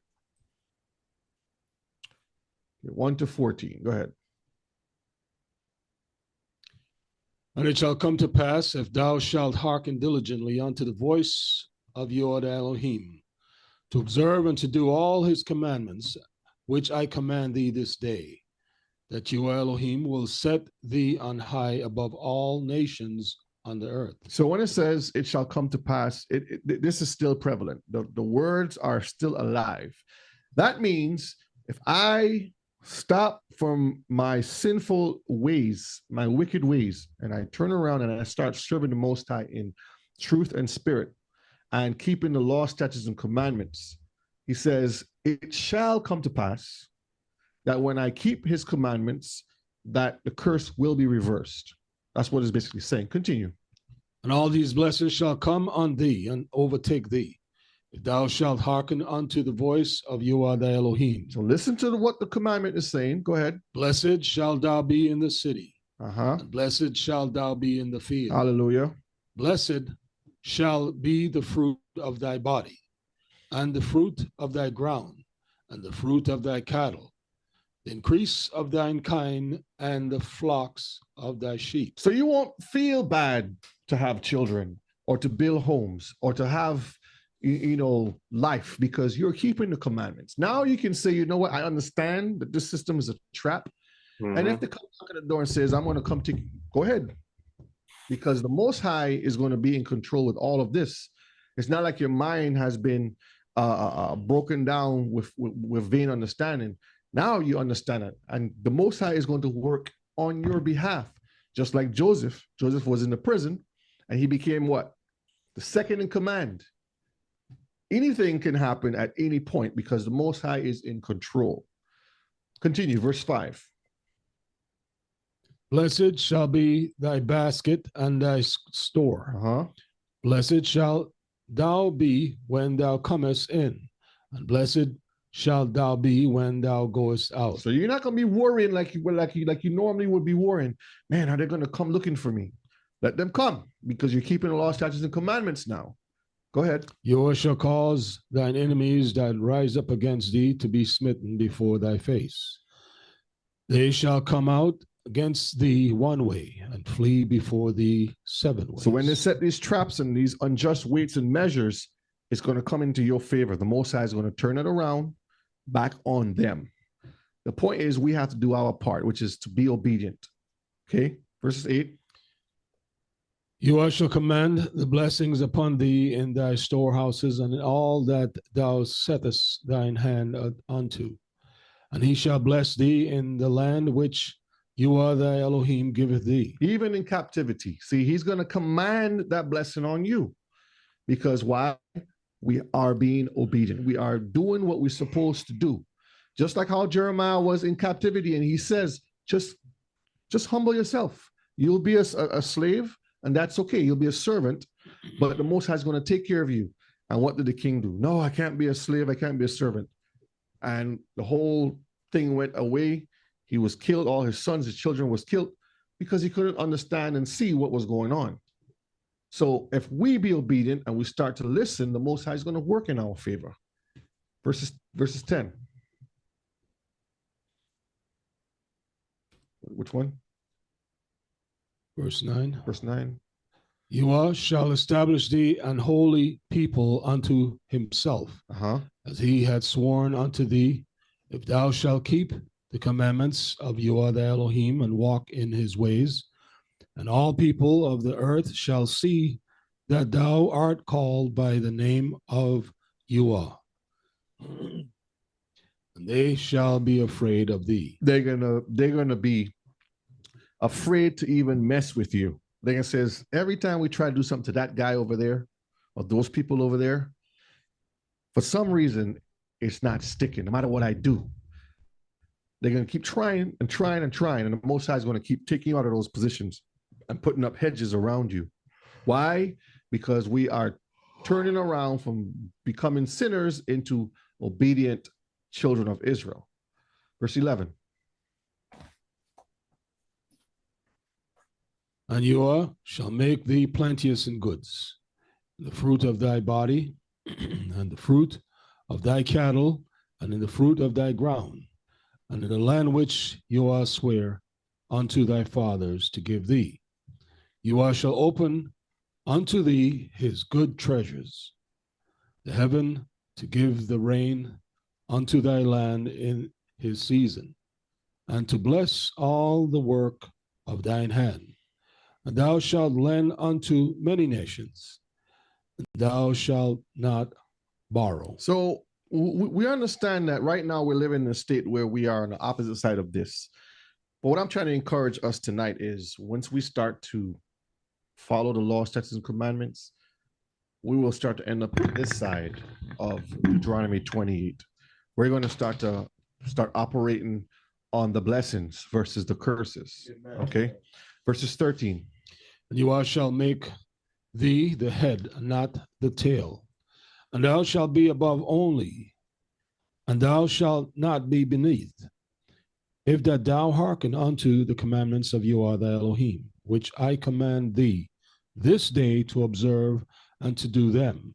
And thou shalt not go aside from any of the words which I command thee. Do not go aside. Don't change and go aside. Don't start to become what you say is all of these different doctrines that are out there.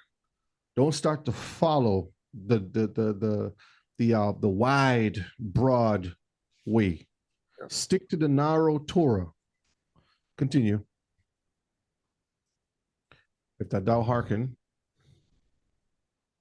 If that thou hearken unto the commandments of Yahweh thy Elohim, which I command thee this day, to observe and to do them, and thou shalt not go aside from any of the words which I command thee this day, to do to the right hand or to the left, to go after other gods to serve them.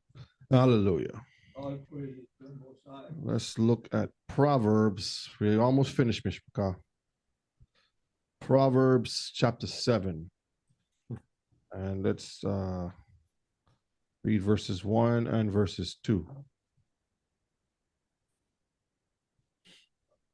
My son, keep my words and lay up my commandments with thee. Keep my commandments and live, and my law as the apple of thine eye. So when we understand that we keep the law, statutes, and commandments, Mishpachah, we will do what? We would live. We will live. We won't be like the other scenarios where we have all these examples before us, and some of us have even experienced and still experiencing a lot of these atrocities that has been going on for years and generations. But once we start to keep the Torah, things start to change, Mishpachah. There's a big change that happens within our lives. Let's look at Tobit chapter 14 and verses 9. But keep thou the law and the commandments, and shew thyself merciful and just, that it may go well with thee. So all of the negative things that we have been talking about tonight, all of those wickedness that these other nations have been bearing down on us as Israelites, Most High is telling you, if we stay true to his words, things will go well with us. No matter bullets flying over our head or the situations that we find ourselves in, the Most High is going to protect his children. This is why when the devil came and talked about Job, he says, just remove the hedge from him. And the Most High says, okay, you can't touch his life. I'll remove the hedge, and see what happens. And he went through that little trial, and later on he was what? Richer. He became, the Most High blessed him even more. Okay, and this is what I'm trying to encourage us today. We have to stay focused. Don't let this be a distraction to your salvation, okay? Sirach 15, verses 15 to verse 17. If thou wilt to keep the commandments and to perform acceptable faithfulness, he hath set fire and water before thee. Stretch forth thy hand unto whether thou wilt. Before a man is life and death, and whether him liketh shall be given him. So the same thing Moses said before the children of Israel. Choose life this day. Before you there's life and death. Moses is telling you the same thing. His words has not changed. It has been there from the beginning. If we keep these laws, statutes, and commandments, and we humble ourselves to be obedient, the Most High will fight for all of us. Okay, Judith chapter 5, verses 17, 18, and then we jump down to 20 and 21. Judith chapter 5, verse 17 and verse 18. And whilst thy sinned not before their God, they prospered, because the God that hateth iniquity was with them. So Judith is saying, this is what we talked about. He says, while they are with their Elohim, and they're not sinning with the Elohim, because the Elohim hateth iniquity. Continue. But when they departed from the way which he appointed them, They were destroyed in many battles, very sore. So the Most High is not going to fight for us and help us in this situation because we are not keeping his laws, statutes, and commandments. He won't fight our battles. Continue. And were led captives into a land that was not theirs. And the temple of their God was cast to the ground, and their cities were taken by the enemies. Verse 20 and verse 21. But if there be no iniquity in their nation. No, 20. Now therefore, my Lord and Governor, if there be an error against this people, and they sin against their God, let us consider that this shall be their ruin, and let us go up, and we shall overcome them. So if they continue to sin, this child support system that we find ourselves in, and many other systems that they have created with their craftiness, it will destroy them. Holiday systems, all these different things that we find ourselves participating in.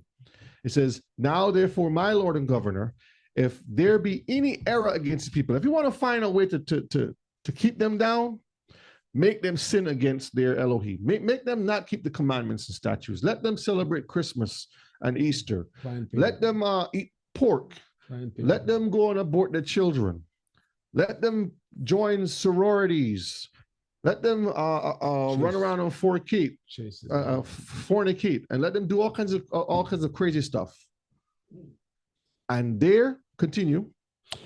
But if there be no iniquity in their nation. So if these people start keeping the Torah, let my Lord now pass by, lest their Lord defend them, their God be for them, and we become a reproach before all the world. So the Most High is going to fight your battles, Mishpachah. Men of Israel, we have to stay strong. Women of Israel, you have to support your men, okay? We have to be a complete family. We can't be out there fighting each other. This is where the coming back and the awakening and the coming into keeping righteousness, this is where it all starts. So once we start to find out who we are and what we're supposed to be doing, then things will start to change. But as long as we continue to be out there sinning and doing all this crazy stuff, the problems will always be there. Here's one more screenshot I want to share. When we pull over here a minute. It says, why is child support so high for celebrities? Why are celebrities' child support payments so much? Okay, because their parents make a lot of money. So that's like we said before.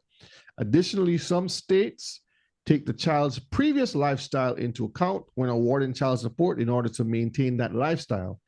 The non-custodial parent may have to shell out a few extra dollars each month. So I just wanted to add that in before we close to show you that this whole system, Mishpachah, this whole system is rigged against the children of Israel. And once we continue to wake up and grow and keep these commandments, the Most High is going to make a way. Just like how we were in Egypt and they were like, how are we going to, Pharaoh is right here and the ocean is right here. Where are we going to go? Moses says, what? Just wait and see. Stand back and see the salvation. Let's wait and see. Those that have the faith, wait and see. So I just wanted to share with us tonight that we have a system, death by entrapment. A lot of our brothers, you hear some of the testimonies from some of our brothers, and it's sad. And some of us are still going through this. And a lot of the younger brothers coming up may have to go through the same thing because they're not listening or paying attention. So Mishpachah, I hope we learn something where we can break these curses. And for the next generation coming, we pray that the Most High make the time short and destroy all these heathens because we are his children. Hallelujah. Elder Kifa, any last words before we close out? Last words, I want to pray for everyone that's been going through a lot in life. We just have to pick up whatever is left. Follow these words that the Most High have given us. Even though you may start late in your walk, follow those words. Hallelujah. and pray and ask the Most High to guide and keep you. It's not easy, but we all pray a word will go up with a whisper and a blessing will come down. Shalom. Shalom. Elder? All praises to the Most High. Oh, hold on, Ella, before I have you say the last. Rebbe, any last words? Because Ella's going to close out and pray. I think Kifa said it best. So I'll just leave it at that. Thank you so much, Mishpachah. You've been on for quite some time now, and I really appreciate this class. Brother O'Shea has brought some things out. If I have to say one thing, Mishpachah, I'll say this much. I'm really concerned about the next generation. That's my concern. I don't want our young sisters to have to grow up and to be pushed into a decision like this, either to be toxic or to create, this type of thing, or to have to be fighting just to get some support. I don't want either side is terrible. Neither do I want our young men to be raised or grow up into those kinds of relationships. The relationship that the Most High wants us to have is found in the Word. If you have any problems, forgiveness is part of the package. If you can't reconcile, you go in peace. There's no need to destroy, like Hagar misbehaved, that you're going to destroy Hagar, this one or the other. You just part ways in peace and let the Most High deal with everything. That's what I have to say in Yeshua's name. Hallelujah. All right, Elder. Hallelujah. All praises to the Most High. I want to thank Brother O'Shea teaching tonight, and also Brother Kifa reading, and Brother Yana with the words, family. All we have to do is to walk right. That's what I have to say to you and the young ones that is coming up. I never have to go through that because my life was different from the beginning. And the Lord blessed me and bring me all the way this way. And now I can see the danger, and all of us can see it. All I can say to you, my family in this ministry, try to stay away from all this problem. Serve the Lord, get a wife that will walk with you in Torah and raise your children in Torah, and all these things will be avoided. So may the Lord bless you and keep you all tonight. Let us pray. Heavenly Father, we thank you. We praise you. We bless you for your goodness and your mercy. We thank you for the words from Brother O'Shea. We pray that thou may bless him. Bless Brother Yana likewise. Bless Brother Kifa as he read. Continue to bless us, all of us together as a family, that all of us will keep Torah and walk right. So when Yeshua shall come, we all will have a place in his kingdom. This we ask in Yeshua's name we pray. Amen. Amen. That the words of our mouth and the meditation of our hearts be acceptable in your sight. Oh, yeah. Our strength and our Redeemer. One quick thing, Rebbe, Feast of Dedication, Hanukkah is coming up. We can send out a notice to everyone. It is coming, and we're gonna have a week of going through different things. Special treat, we have some brothers who will be bringing something to the table with regards to the Greek influence that has affected us. I don't know what they're going to be bringing yet, but they're working on some things. So we're looking forward to having something refreshing. Whatever it is, every word of the Most High is good and will not return void. So we look forward to that. Stay tuned. We're going to send out the email pretty soon so we can come together for the week and just get into the word. Shalom, Mishpachah. Love you all.